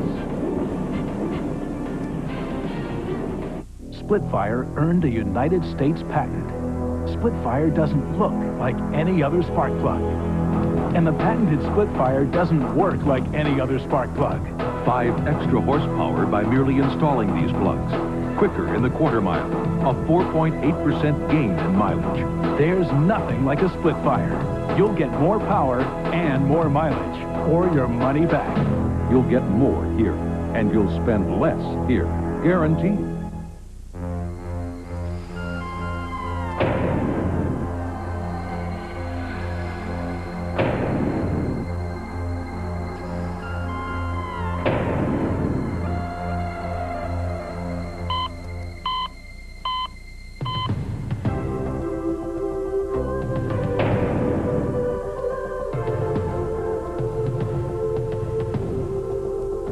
Bayer, powerful pain relief, and so much more. You don't have to be a rocket scientist. It's just simple math. 1,320 feet in less than 5 seconds. The NHRA on TNN Motorsports. It doesn't get any closer. This weekend, cable has the answers. Who's the fastest? Who's taking the biggest risks? Find out what's on track in the racing world with NHRA Today on TNN. And from the pages of the ultimate high-tech how-to magazine comes a new original documentary series, The Popular Mechanics Show on the Discovery Channel. Cable puts it all together this weekend. More choice, less money, Fairgrounds Cable. Are you ever going to get a line in the water? With Line Saver, you'll get rid of all kinks and tangles forever. Catch more fish with improved casts. Save time untangling messes and replacing expensive tackle. It's easy to assemble Line Saver so you're catching fish sooner. Can't catch them if you're not in the water. To keep kinks off your line and more fish on, order now 1-800-678-3949. That's 1-800-678-3949. Call now 800-678-3949. The Big Red Boat's going to the Bahamas December 4th through 7th with R.J. Reynolds, Image South Marketing, and Laval Corporation, and you can be on there too. Call the number on your screen to benefit the Winston Cup Drivers' Wives Auxiliary and ride the Big Red Boat. Pit stops under caution, and that came off car number 22 of Brad Payne. See how lightweight the suspension pieces are on these cars. Wow. Let's check with Randy. Ron Young took on right side tires for his Chevrolet. Hal Goodson took on 4 for his Ford. Also pitting was the 97 car of Barfield, and after he pitted, he ran the end of pit road. They had the stop sign up. He went anyway, had to come in for a stop and go. So Barfield will be starting from deep in the field when they go back to green. One other note, the 44 car of Mike Cope could have been part of his problem here early on. They're talking about a carburetor problem now on the 44 car, so not a good day for the 43 and the 44 of David Green and Mike Cope. Thanks, Randy. John Crow also got 4 tires. Tammy Joe Kirk was in. Matt Kenseth, Buckshot Jones all made pit stops under that caution flag. Well, Mike, watching Mike Cope's car come off that corner, he don't need to fix the carburetor. Oh, Kenny Wallace is smoking real bad. It looks like he's Oh, there's a fire under the left front. Wow. He'll be getting out of there pretty quick here. Kenny's sitting in a smoke-filled room, and now the fire is up in the dashboard. You saw Kenny trying to pull the window net down and pulls right into his pit where the fire extinguisher awaits. Kenny is out of there. Does your dog bite? No, but I'll tell you what, you can go through that window net if you have to when you're on fire like that. The first thing you want is get out. Here's Kenny. He's okay. Can we fix it? He's getting back in. He's climbing back out. Fortunately, he's okay. You see, he wants to get back in, but until that fire's out, I don't think I'd suggest that. He looked just like his brother Rusty Wallace when he got out of the car the way he's walking around there. I've seen that walk before.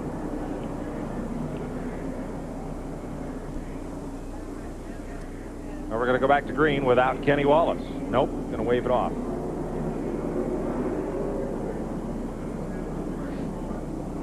So the pace car will again pick up the field.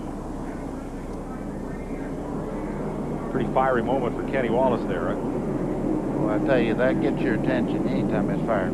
Randy? Man, Kenny Wallace, what was that all about? Man, I don't know. It surprised the heck out of me. The car was flying. Everything was perfect. And, I don't know what caught on fire.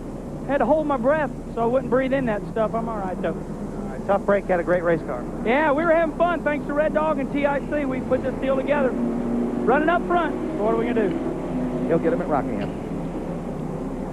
Short day for Kenny Wallace as the car catches fire under the left front wheel well, and he climbs out. We'll be right back. You build a winning race car one part at a time. And the most important part to start with is a free catalog from the performance leader, Jag. When it comes to excellence, go for Edelbrock. Edelbrock Performer and Performer RPM manifolds and kits cost less every day from Jag. Make a free call, get a free catalog, and there's free shipping too. Get what you want when you want it 24 hours a day. The top name brands from the performance leader, Jag. Smaller electrodes, more power. More electrodes, faster start. Suddenly, everybody has a new spark plug idea promising instant higher performance. But one new plug's idea is higher performance that lasts. Introducing Autolite Double Platinum. Platinum on both sides of the gap for faster starts and more power every time. Platinum to platinum firing for guaranteed peak performance, long after other ideas have peaked out. Autolite Platinum and now Autolite Double Platinum. More precious metal for your precious metal. If you don't stay up with the computer revolution, you're just going to be left in the dust of your competitors. In today's PC world, you must be PC Worldly. PC World magazine is the most important resource you can have. Having PC World is like having a classroom on computers in your briefcase. Call this number now to receive your first issue of PC World risk-free. I'd recommend PC World magazine both to novice users and to highly technical people. If you call this number now, you'll not only receive your first issue of PC World risk-free, you'll also get this exclusive PC World Power Tips CD-ROM with hundreds of tips, hints, and shortcuts, plus great shareware programs selected by our editors, free with your paid order. If you like your first issue, pay just $19.97 and receive 11 more issues of PC World. That's 12 issues in all. Save over 66% off the cover price or cancel and owe nothing. There's so many products out there, and PC World just helps me cut through the clutter. Call now for your risk-free issue and get the free PC World Power Tips CD-ROM free with your paid order. PC World is everything you need to become PC Worldly. If you're coming to Nashville, you want to visit Opryland, the official destination of NASCAR. Call Monday through Friday for more information, 615-889-6611. Getting set for the restart, 20 cars are on the lead lap. Last year's winner, Bobby Gill, leads it. Jeff Purvis runs in second. Wayne Willard started last. He has come to third. Billy Bigley Jr. is fourth. Jody Ridley runs in the fifth spot. Sixth is Shane Hall. Eddie Mercer is seventh. Scott Hansen now posted as eighth on the lead lap. Wayne Anderson ninth. And in 10th, Jimmy Britz. 11th after pit stops, Ron Young. 12th is Hal Goodson. 13th, Matt Kenseth. 14th, Tammy Jo Kirk. 15th is Robert Powell. 16th, John Crow. 17th is Buckshot Jones. 18th is Dave Mader III. 19th is Ron Barfield. And 20th is Mark Green. Those cars are on the lead lap. Looks like one more lap of caution here as they push Kenny Wallace's car back to the garage. One to go. Mike, that was a brand new car. That was the first race it ever had on it. You could tell it was pretty well barbecued. There's a look at Wayne Willard. Started dead last. I tell you, he's done his homework today to come through the pack, and really doing a good job there. Rookie driver on the tour. Picked up a win at Lanier in June. I used to race against Wayne a long time ago, back in go-kart days, and it's good to see him really doing good.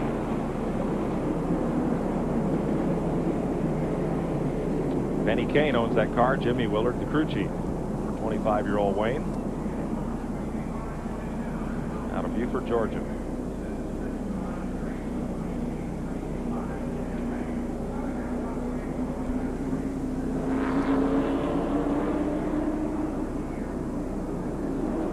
Getting set for the restart. Jason, I noticed they don't do a lot of switchbacks on these cars to clean the tires. It must be the rough surface. You see the green coming out now.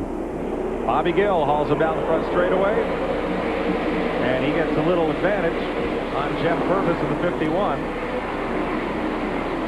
And with new tires, David Green gets back one of his 3 laps. Here comes Purvis for the lead. Jeff Purvis on the low side takes it from Bobby Gill. And he becomes the 7th different leader today.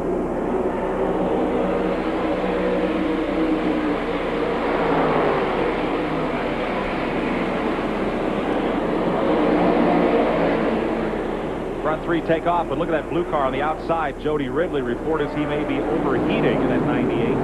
Kind of holding back Shane Hall and the rest of that field.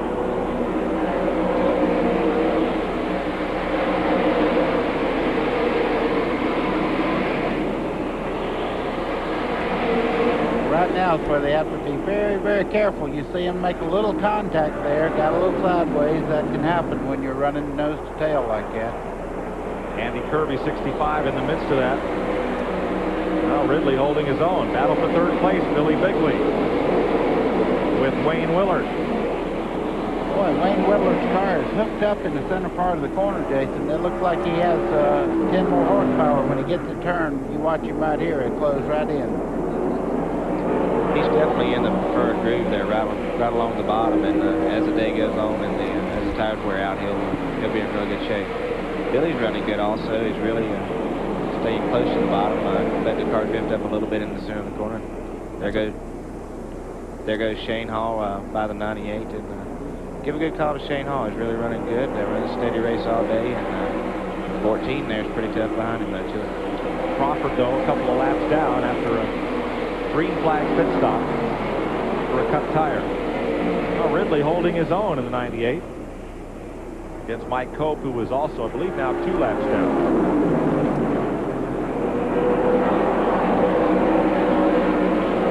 Ridley there, he's driving a Ford, and I was real surprised the other day. I was reading statistics about the race here, and you know, a Ford's never won the 400 here.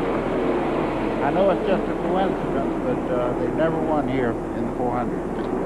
Bob Seneca twice put a Ford on the pole here, 1991 and 2. But you're right, buddy. A Ford has never won this race.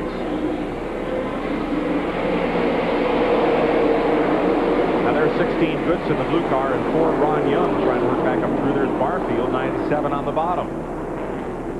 Heavy traffic. 3 wide. Barfield makes it. Makes Dick Tracy look like a choir boy sometimes the way he drives that race car, but he's one of the best that I've seen on this division right now. I mean, he goes through there, he drives every moment he's on the racetrack. And that number there, I remember Ron Hornaday, he drives very much the same way. You'll see him later today at the truck race. I tell you, you really have to have confidence in your equipment and yourself, and he's really coming through the pack right now. He's following Tammy Joe Kirk in the 52. Who also got tires. And let's add to the lead lap the 23 of Scott Sutherland. John Crow in 38 leading that pack.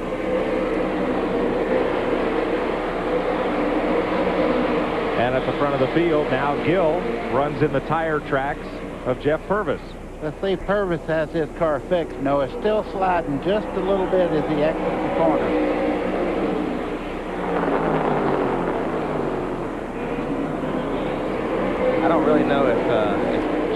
sideways would bother him as much as it does other drivers. He drove dirt cars for a long time, and he's pretty much used to him going sideways, so he's doing a real good job. I think that's a controlled sideways, what he's doing right there. Yeah, that's not him you got to worry about. That right rear don't know what he's done in the back. That's true. Good point. Purvis leads it. Bobby Gill, last year's winner, running in second. Now we know that Purvis is. Wow, look at this. 3 wide down the back straightaway. That was very smart. You see, they checked up just a little bit to keep him. Ridley's off the pace a little bit there. Yeah, that was Matt Kenseth in the black number 8 that checked up. Goodson and Ron Young go past.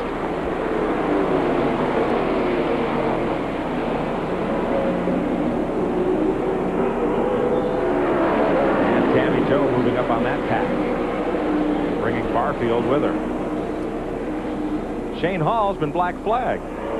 Leaking fluid is the call. Oh, what a tough break for the Simpsonville, South Carolina driver. Randy?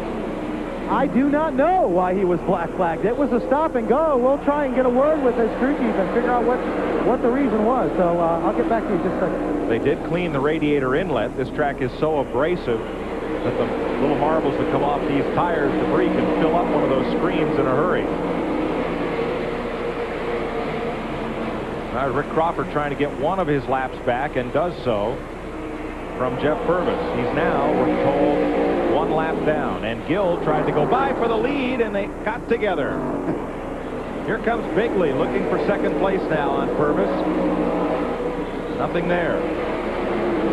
I wonder if my lap count's different than what theirs are. These guys look like they're racing on the last lap here, and there's still a lot of races to go. It's not 10 to go, it's 10 to halfway. Well, you can see Billy Bigley. We're making a move right now. Purvis' car is getting really loose, so he should be able to get right on by, but there we go. That's what I was telling you earlier. When you start laying on that right rear, getting out of the corner, we'll watch the replay here of the pass. They start bumping way back up here. That's a little contact. That's to let you know I'm here. No harm. Going down in the corner right here then. Now that's not to get your attention. That's to get you out of the way there. So Purvis drops to third in that exchange, and Bobby Gill goes back to the lead, but now he has Billy Bigley trying to run him down.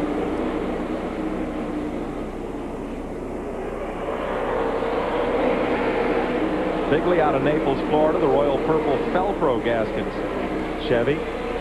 His dad is the car owner. Jay Guarini is the crew chief. That's a Ford City chassis underneath Bigley.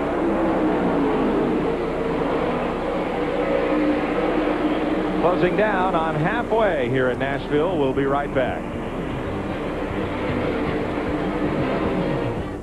You see, this mouth is working up a hunger. Why not build your own $1.99 meal at Long John Silver's? Hey, fine, I'm a do-it-yourselfer. So start building with our amazingly crunchy batter-dipped fish, tender chicken, or golden shrimp. That'll work. Then add 2 more favorites like a baked potato or buttery corn. Choose from 11 amazing tastes. Hey, you want a great $1.99 meal? Build your own and amaze your mouth at Long John Silver's. And remember, clean your tools. Hey, Bill, why are your students adding Rizlone to their oil? Because Rizlone's the original engine treatment. It removes harmful engine deposits. See, for new cars, Rizlone prevents harmful sludge buildup, maintains powerful performance longer. In older cars, it penetrates restricted oil passages, cleans vital parts, quiets noisy valves and lifters. Sounds good. I'll use Rizlone with my next oil change.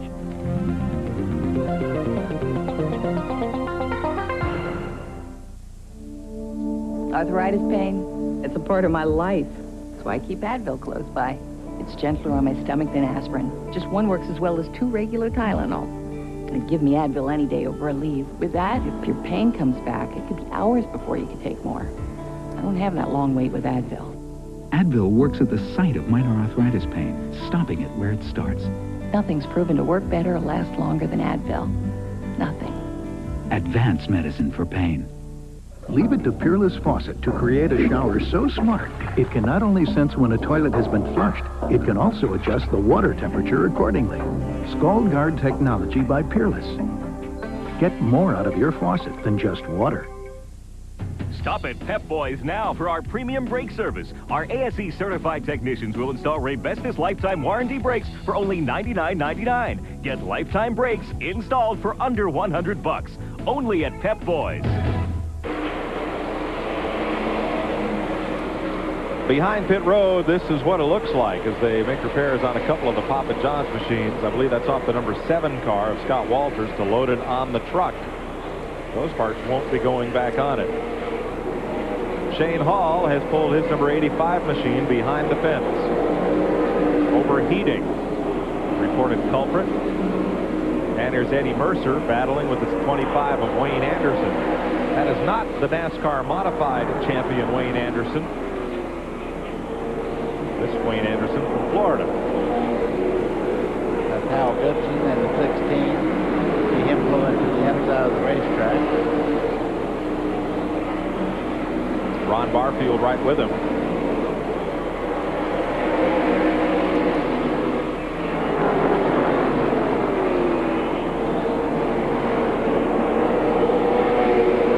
This battle is for 6th place. And here's Barfield to the outside. This group about 7.5 seconds behind the leader.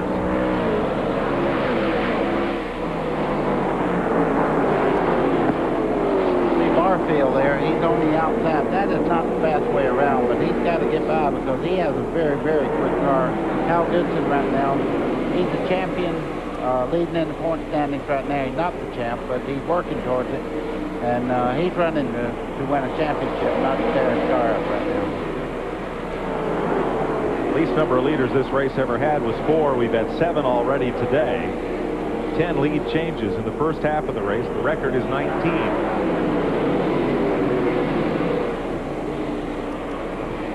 Ooh. Mercer got a little loose there. Here comes 25 on the outside, Anderson. And the Sharks start circling. Barfield goes to the bottom. Goodson and Barfield get together a little bit there.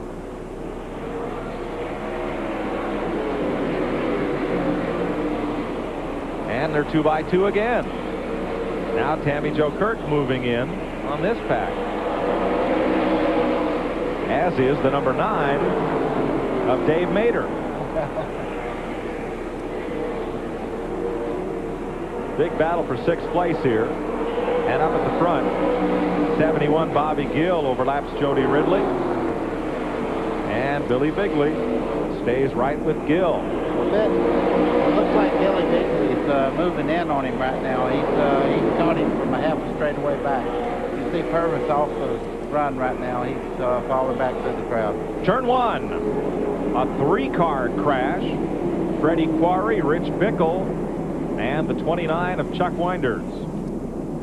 That'll bring out the caution here at, that's lap 207. There is Bickle. Mighty Back Terminal Trucking Machine, teammate to Freddie Quarry. And we have just the tail end of it.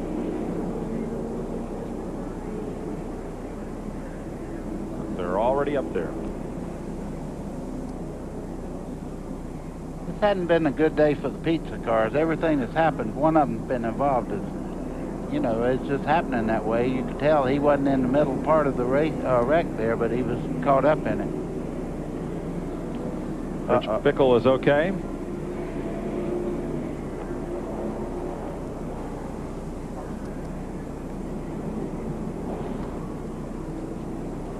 Not sure, but what Bickle got way up there to avoid the spinning Freddie Quarry's car was doing a twirl up to the fence.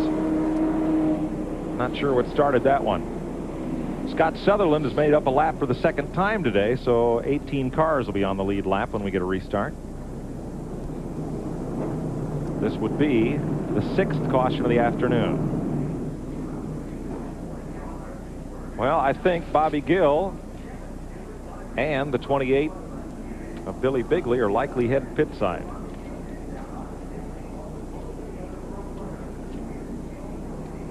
Zero 1 is also in, Wayne Willard. There's Jeff Purvis, Eddie Mercer, Scott Hansen. Yep, at the halfway point, everybody's in. This will hand the lead over to Kenseth in the number 8 car. Upper left of your screen is Bobby Gill. Lower left is Billy Bigley Jr. Here's Randy. Tell you what, I don't know if you can hear it through my microphone, but the 71 car, if he's hitting on 8 cylinders, it's barely, because I can hear the lifters hitting, it's knocking. They say he might be overheating. They thought about going under the hood, but they're not going to do it. They're going to go ahead and change 4 tires. This thing is on its last life for sure. Whether or not they can correct this problem, we'll have to wait and see, but it's definitely not up to par. It's definitely missing a possible broken header. That could be it. A lot of 4-tire changes on pit road. As the rest of the field comes back out. And let's take a break while they line the cars back up and haul Rich Bickle's car back to the garage. You're watching Slim Jim All-Pro Racing live on the Nashville Network. In racing, there's no margin for error. The crew follows the same procedures every time the car pulls into the pits. It's the same way at Jiffy Lube. We follow the same strict procedures more than 50,000 times a day. It's your assurance that when you bring your car to Jiffy Lube, the job will be done right. And Jiffy Lube offers Pennzoil. That's why if it doesn't say Jiffy Lube, it just isn't Jiffy Lube.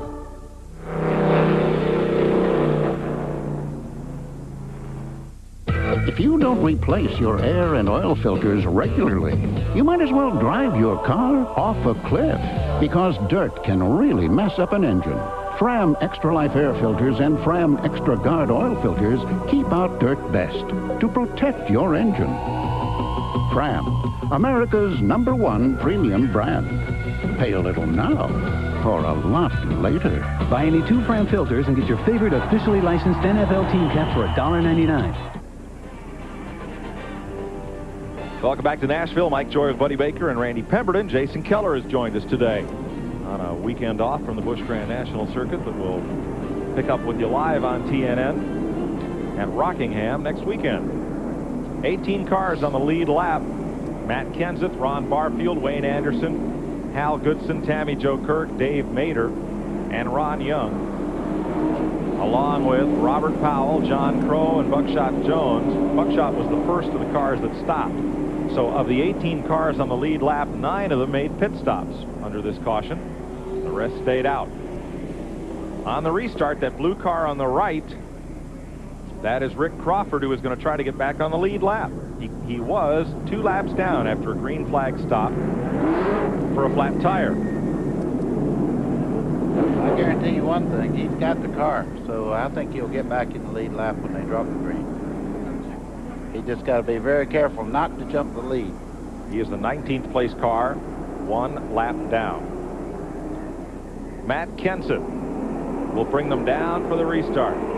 Kenseth out of Lakeville, Illinois. I'd like to rephrase my last comment there. You can see he did not get his lap back yet. He might work on it later, but boy, Kenseth got a great jump out of the start there.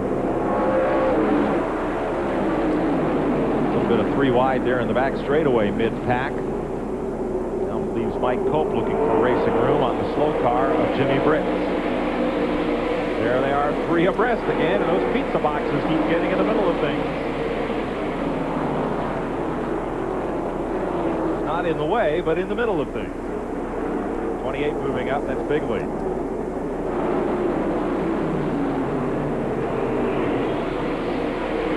Bigley along with Wayne Willard in the 01 and Jeff Purvis in the 51. And Scott Hansen's 53.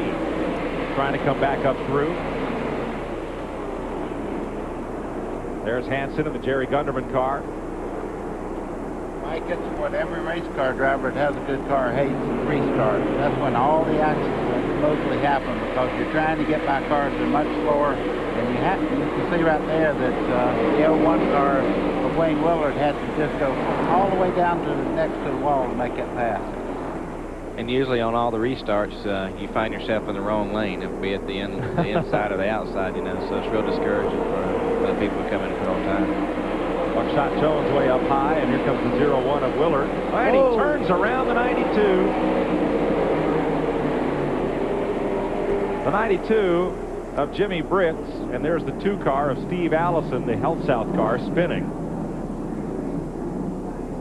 Britz was a fairly slower car, and I would guess Willard anticipated him getting back into the throttle, and the 92 did not accelerate up off the corner. Wow. Willard was into him.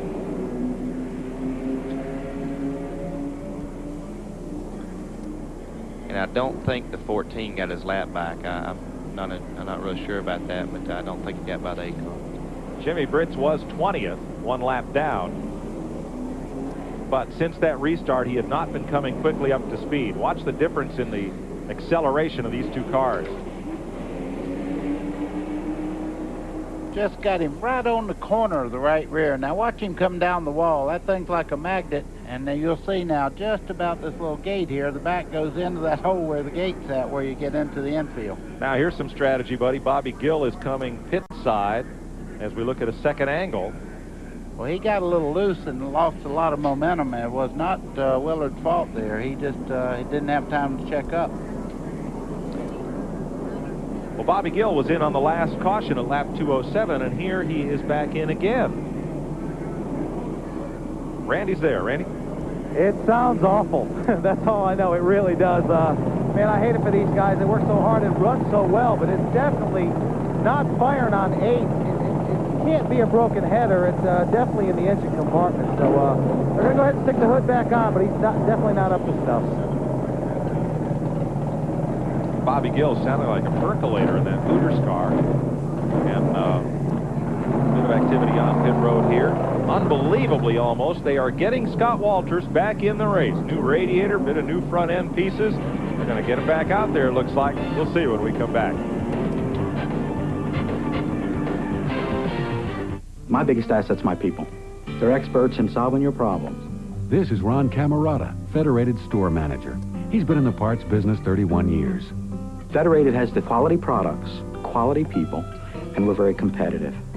Customers call, they ask your advice, they ask your help for things. That's part of being a store manager. And that's rewarding because they know that you've gone out of your way to give them what they need. When you want the best parts and expert advice, go to your Federated Auto Parts store. Both these men took cold pills, but Jack's quit working hours ago. Dave's didn't quit. He took Epidac 24. Unlike most tablets, Epidac releases the right amount of medicine at the right time for 24-hour relief. Epidac, the cold pill that just won't quit. It happens in the hospital. It happens at home. When heartburn flares up, the #1 choice of hospitals is fast-acting Maalox. Hospitals can count on it for speed, and that's just what you need. Maalox, the first choice for hospitals, the fast choice for home. NASCAR fans, join us December 4th through the 8th as TNN presents the NASCAR Family Cruise to benefit the Winston Cup Racing Wives Auxiliary. Sail to the Bahamas with top NASCAR drivers for NASCAR Family Fun. Call now for the December NASCAR Family Cruise on the Big Red Boat. The cars and stars of the United Speed Alliance are coming to DeSoto Speedway this Saturday night with Hooters Cup racing at its finest. See Garvey Anderson, Gospel, Shellett, Gill, and Co. in the $10,000 to win RC Cola 200 for the Hooters Cup late models. Plus see May, Lazaro, and Elliott in the RC Cola Twin 50s for the Hooters Formula Cup cars. Time trials at 6 with racing at 7 for the RC Cola 200 for the Hooters Cup late models and the RC Cola Twin 50s for the Hooters Formula Cup cars. This Saturday night, DeSoto Speedway. Be there! At the new Home Shopping Network, you set the rules. Like more regular programs, so I can find just what I want. Every weekday from 9 to 11 a.m. Eastern Time, Home Shopping Network is stirring up excitement. Tune in for great values and perk up your morning with Coffee Break. It's your home. Shouldn't you set the rules? Home Rules. America's first home shopping network serves you best. Finally, somebody's playing by my rules. Getting set for the restart.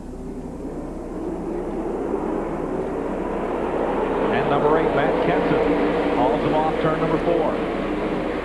And we're back to green. Rick, or rather Jody Ridley, wants a lap back here. Ron Barfield, now the second place car. They did not make pit stops. Tammy Jo Kirk and the 16 of Hal Goodson. Whoa, around goes the 56, and he gets tagged hard by Wayne Willard. Robert Powell, who was on the lead lap in 8th place. Did he get tagged? And Wayne Willard was just trying to shoot through from 12th place and ran hard into Powell.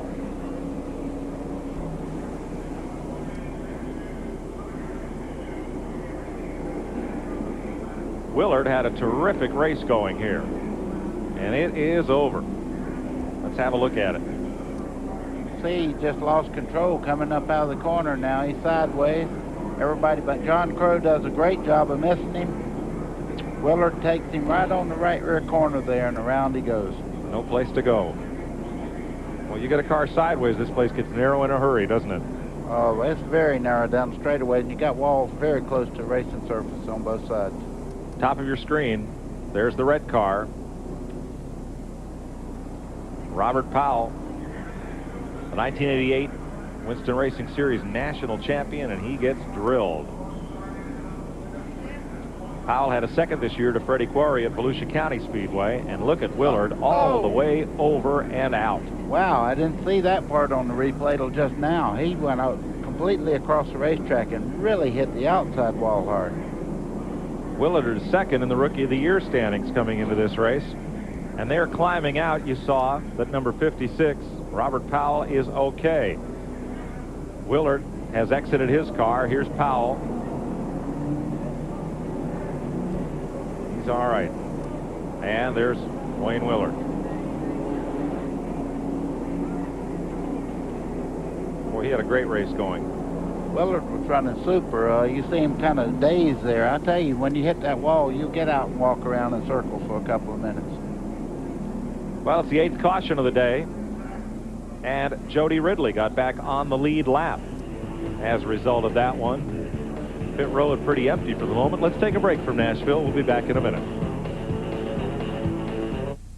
Stop at Pep Boys now for our premium brake service. Our ASE certified technicians will install Ray Best's lifetime warranty brakes for only $99.99. Get lifetime brakes installed for under $100. Only at Pep Boys. Roll into Pep Boys right now and get a full set of 4 70,000-mile tires for just $169. That's any size, any 4 70,000-mile tires in stock for just $169 at Pep Boys now. To keep tabs on your engine, look here. To keep tabs on your budget, look here.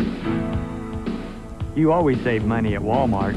Save every day on Pennzoil Performax synthetic motor oil. It flows in the cold and keeps cool in the heat. So it protects to the max. And that keeps things right where they should be. And because we're always working at Walmart to save you money, you'll find our prices are right where they should be. Always low prices, always Walmart.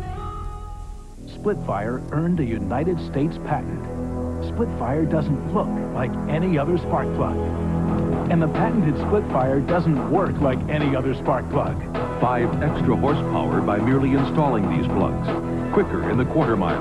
A 4.8% gain in mileage. There's nothing like a Splitfire. You'll get more power and more mileage, or your money back. You'll get more here, and you'll spend less here. Guaranteed.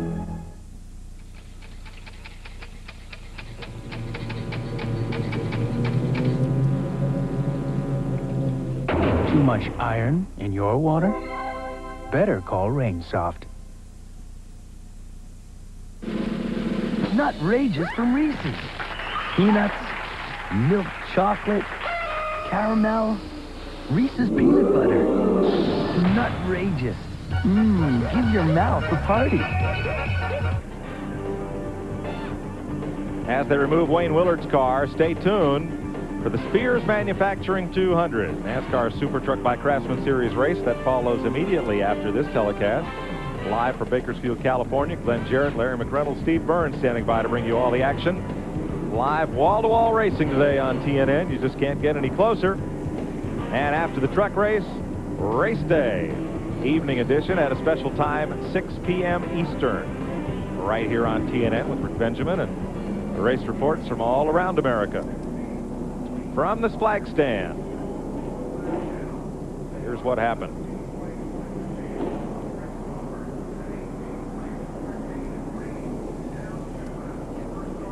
Let's go to Randy Pemberton. Well, you just saw what happened. We have Wayne Willard standing by. Wayne, you okay? Man, you took a heck of a ride. Well, it was a hard leg, but these cars are safe, isn't it?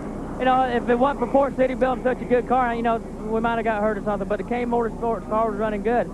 The 56 car must have got loose or somebody got into him. But anyway, it was a racing accident. We didn't have nowhere to go. And, you know, we're just a victim of circumstances. We started bad because we didn't have a good qualifying run, but we had a good race car. You know, everything was going our way. We just can't buy any luck right now. Okay, tough break for Wayne Willard. Wow, he just took a heck of a shot, and he seems to be pretty clear-eyed.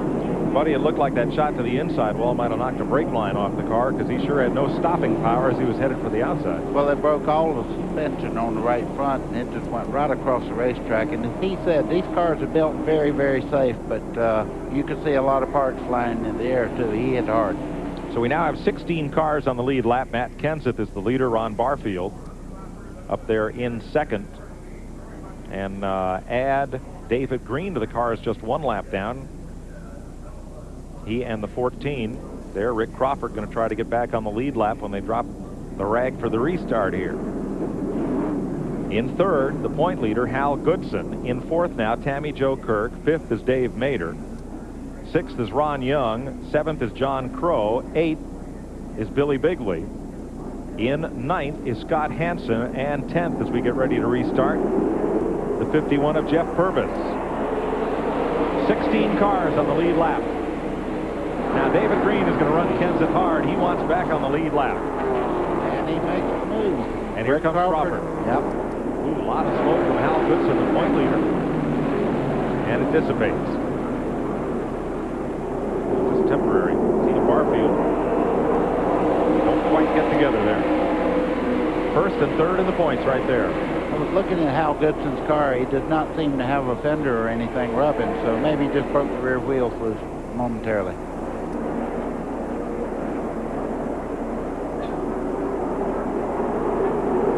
Now it's Mike Cope trying to get a lap back for the leader. Cope is, we believe, 2 laps down. Hal Goodson's running this race to win. I don't think he's worried too much about points. I said he was driving to win a championship. He's driving to win a 400 right now. The car is really hooked up well. I'll tell you who else is coming through the field. Scott Hansen is working really well.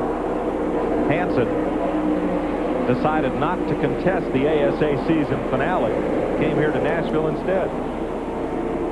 Mike Cope is 4 laps down, scoring updates us. In that 44 car, he's the number 2 point man.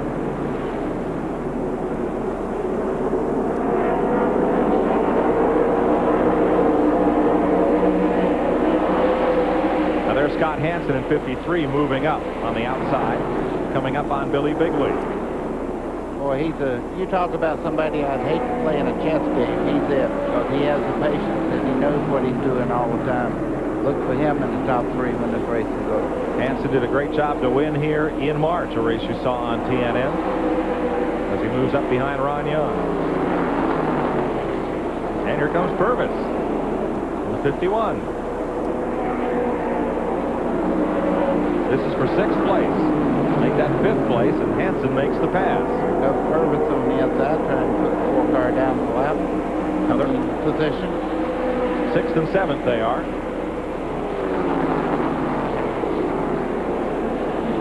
Boy, Hansen is hooked up.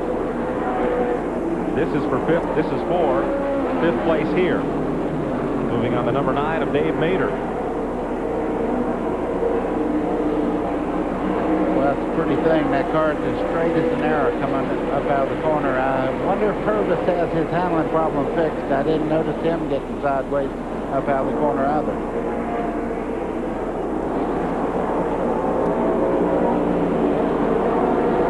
Let's look at Purvis this time off turn 4, buddy. Yeah, he's got it tightened up quite a bit now. He's tracking well. All right, let's go back and pick up Eddie Mercer in 72 and the 98 of Jody Ridley. Ridley back on the lead lap now. Running behind Chad Chaffin and Bobby Gill. Gill is on the lead lap. Chaffin, involved in an early incident, is not. Left side of your screen, Gill gets underneath the 38 of John Crow there as Jody Ridley pulls up on Chaffin.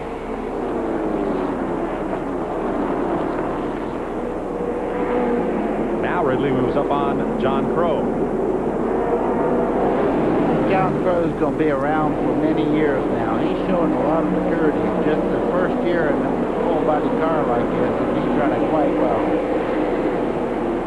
Moved here from California, did a winter of Legends car racing and a half a season. Tammy Jo Kirk off the pace in the back straightaway.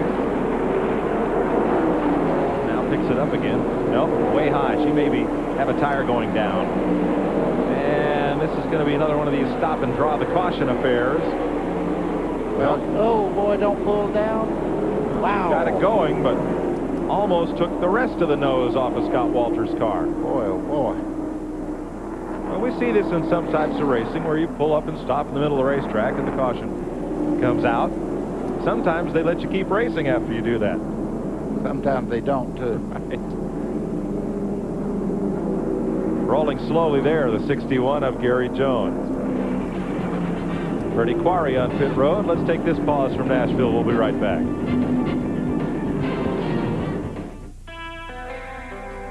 Excuse me? That's better. Excuse me? That's better. Excuse me?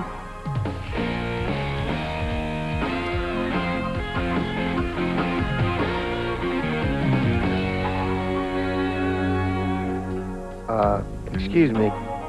Nothing better than a steak from Winn-Dixie.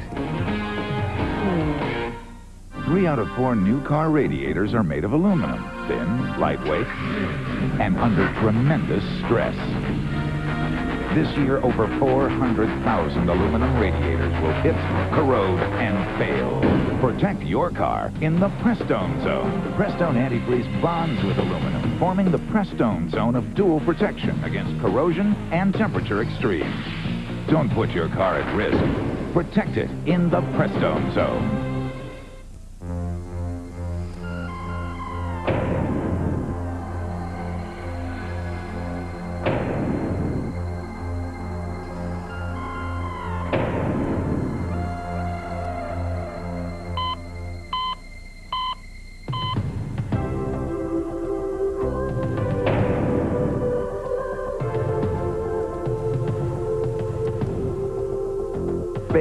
Powerful pain relief, and so much more.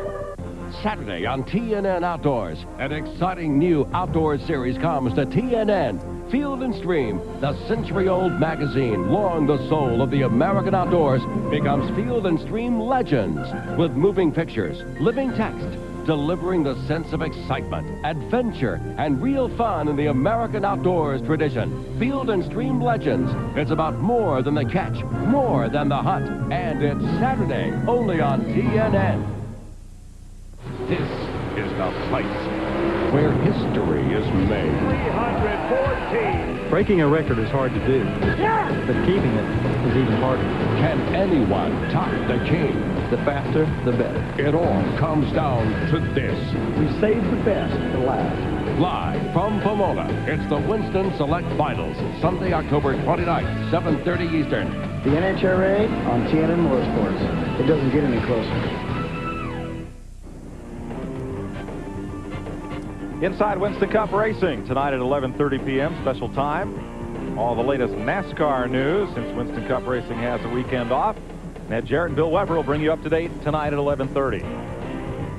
Changing air pressures on Buckshot Jones. While Matt Kenseth, the leader, has pitted for tires. So did Dave Mader, Hal Goodson, Ron Barfield, the number 4 of Ron Young, and Eddie Mercer, all in during this caution flag.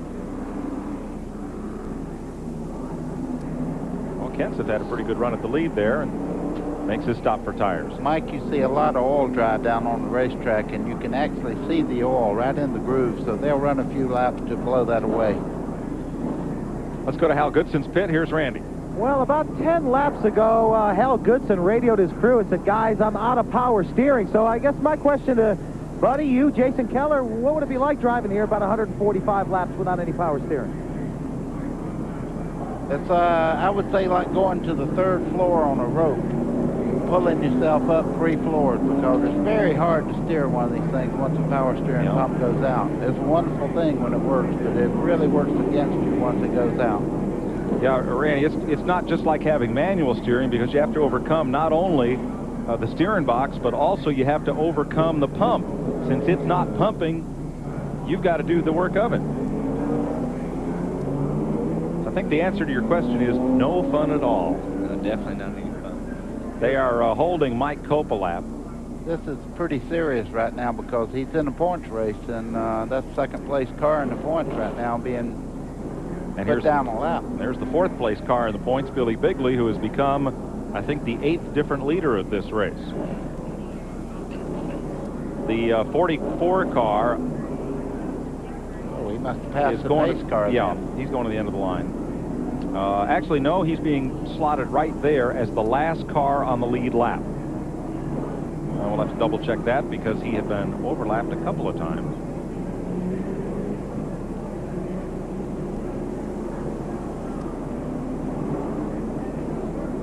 So we're now saying that Mike Cope is 3 laps down plus the distance around the racetrack. Billy Bigley, 28, is the race leader.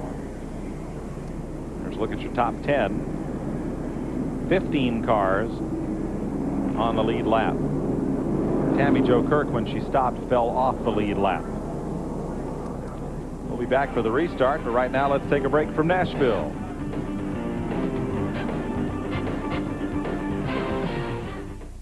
You see, this mouth is working up a hunger. Why not build your own $1.99 meal at Long John Silver's? Hey, fine, I'm a do-it-yourselfer. So start building with our amazingly crunchy batter-dipped fish, tender chicken, or golden shrimp. That'll work.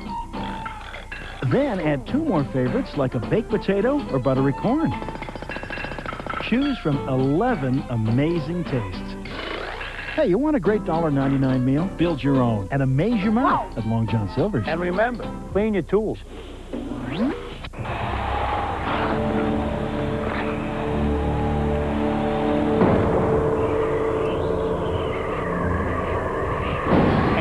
More relief than the regular strength of Bayer or Tylenol. Anacin, when you really got a headache. At Pep Boys and Parts USA, we don't have just one oil. We carry every major brand name for every car at everyday low prices. Like Pep Boys Motor Oil, just 79 cents a quart. At all Pep Boys and Parts USA stores now. It's a doubleheader weekend, 1 week. From now, the AC Delco 200 for the NASCAR Busch Grand National Cars, Saturday, October 21st at 2 p.m. Eastern. And Sunday, the AC Delco 400. That's right, it's a 400-mile race this year at Rockingham for the Winston Cuppers. Next Sunday, 12:30 p.m. right here on TNN.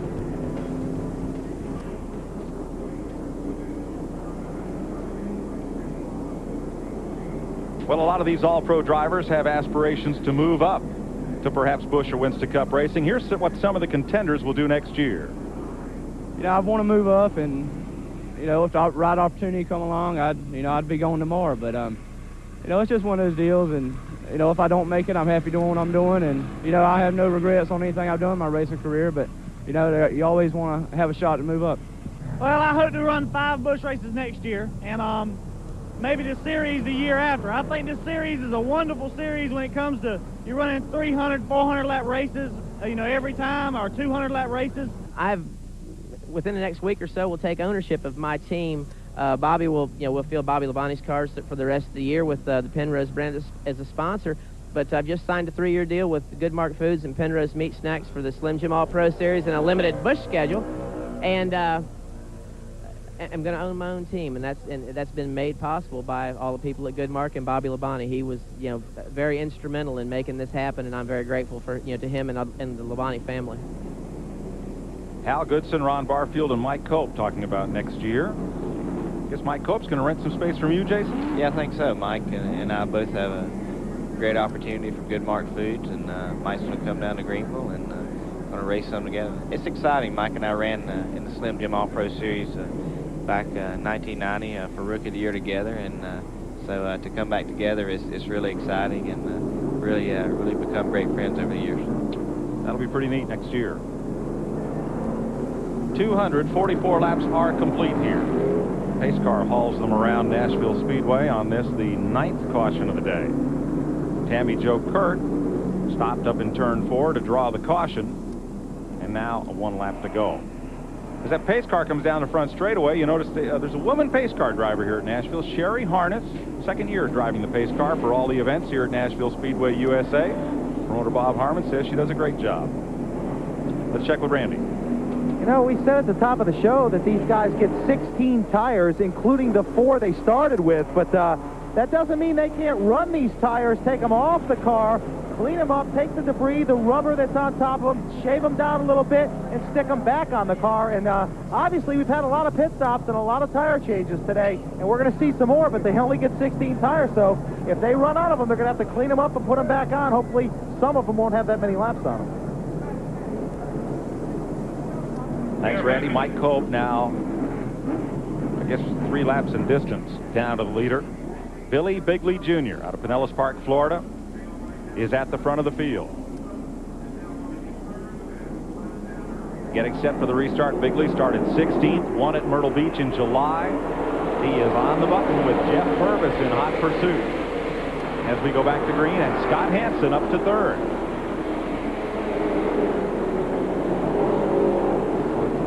See, the 23 car has moved up. He was a lap down earlier in the race, and he's really making a charge now. He's running in 4th place. That's Scott Sutherland. Sutherland has twice made up a lap in this race. That's the yellow car on the outside behind Scott Hansen. Boy, they really got a lot of speedy dry to blow off here. Bobby Gill, the next car in line, or rather 25. Wayne Anderson, and then Bobby Gill. Like Purvis is looking to the inside, trying to make a move, but he can't quite get up on Bigley going in the corner there.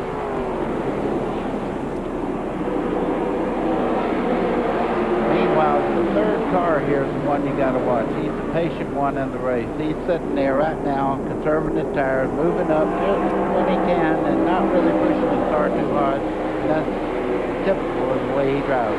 You never saw Scott Hansen in the first 100 laps here as Tammy Jo Kirk slides way up the track in turn 2. Something is not right with that car. Flat right front tire, and Bigley gets into her, and Purvis steals the lead. We are under caution. Did he get the lead? That's the question. They go back to the last completed lap. Bigley says, I belong in front.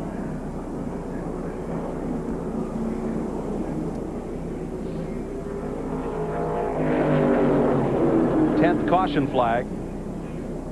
Guess we'll charge this one to Tammy Jo Kirk for getting up and almost to the wall there in turn 2. Looking at Tammy Jo's right front there, you can see it's a tire, and it's down. It's down, but it's a slow leaker. The caution is for Tammy Jo Kirk. Well, let's show you a little bit of that.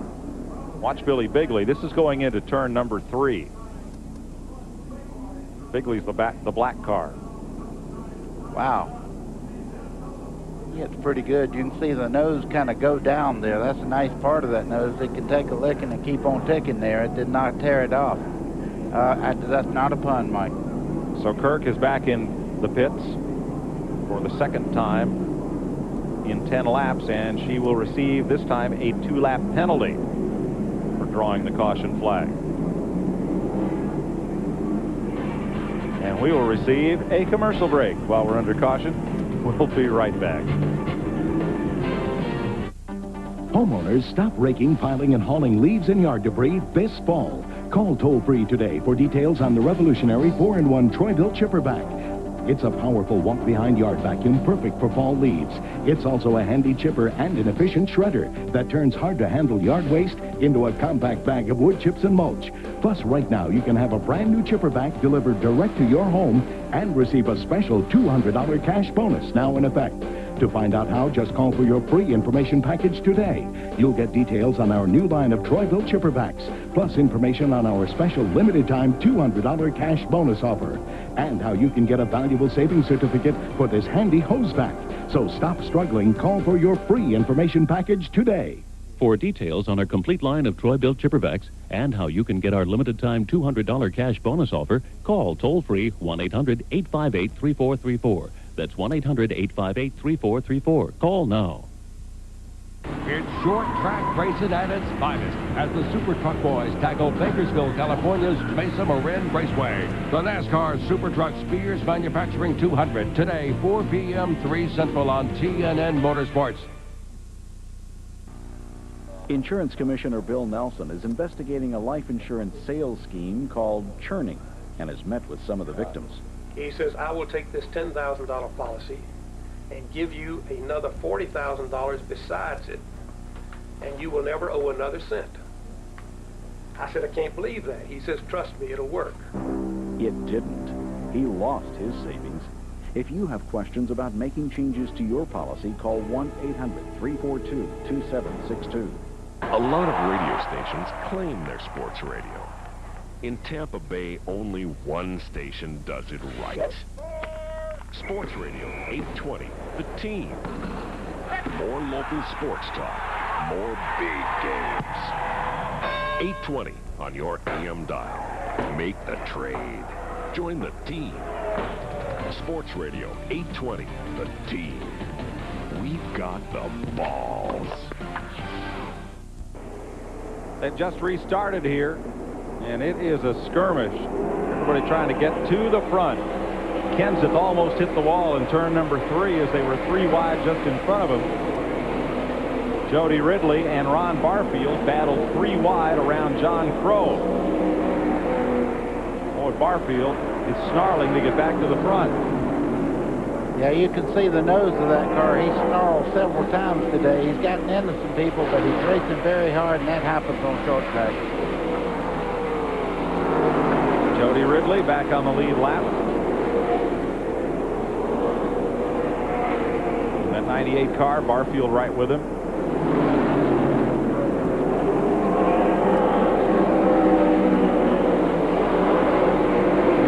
There are your leaders, Billy Bigley Jr.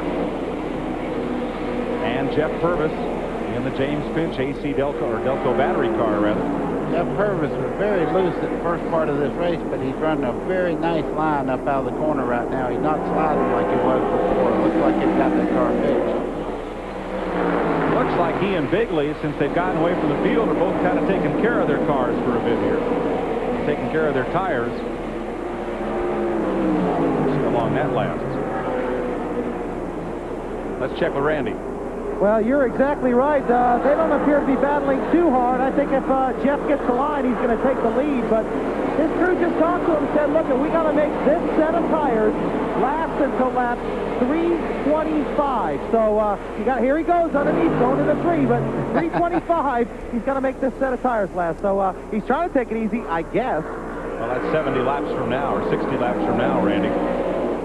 Purvis side by side for the lead underneath Billy Bigley. And Bigley lets him motor underneath and on through. I think a lot of times as a driver, when you get out front, you can drive your own line and save tires a little bit more. So maybe that's what Jeff's trying to do, and get out there so he can run his own line and then have to drive someone else's line. Well, you can also dictate the pace of the race. When you're leading, people can't just pull out and go by you. So you can get your lead built up there and kind of just ease out of it a little bit and not spin the tires trying to get by other cars. Now, I've talked to Jeff on a couple of occasions. He says, I just like to lead. I don't like to run second. I can see where that, as a driver, you definitely want to stay out front and get as much camera time as you can. I've got an empty bank in North Carolina for being just like that. Yeah, right. 14 lead changes among 10 drivers now. As you watch Scott Hansen in 53 pull up on Wayne Anderson. And Bobby Gill is right there. Don't count out last year's winner. There's Gill's number 71, the Hooters Vinyl Tech car. See, Hanson's running a higher line, and even in the corner, he knows right now that the 71 car is a little bit quicker down on the bottom side, and he's giving him the line. He's not even pushing Escher right now. Hansen is one of the most patient of winning race drivers that I've seen. He does not abuse the car until it's time to go. That's what he did here in March, managed his tires, ended up in victory lane. A great run. You see Bobby Gill now, he's right against the bottom of the racetrack, and Scott Hansen's giving it its head just a little bit in the center part of the corner there where it's moved up in the second lane, and he's not scrubbing his tires. Buddy, that's the same line he used here in March. Way up the racetrack. As you say, taking care of the car. Well, just like Purvis now, he's been told to take care of his tires. That don't mean that he's going to do it. You see Bigley back there running. I don't think Bidley's as fast, but he might know that he has a long time to run on his tires, and he's not going to push the issue right at the moment. Ron Barfield now has caught Scott Hansen. So we may see a change there at 7th place. There is Barfield. And as Hansen runs high, Barfield takes the low route. 7th place. Scott Hansen led 88 of the 200 laps when he won here in March. Long way to go now. Still 127 laps to go. And definitely a tire stop somewhere in there.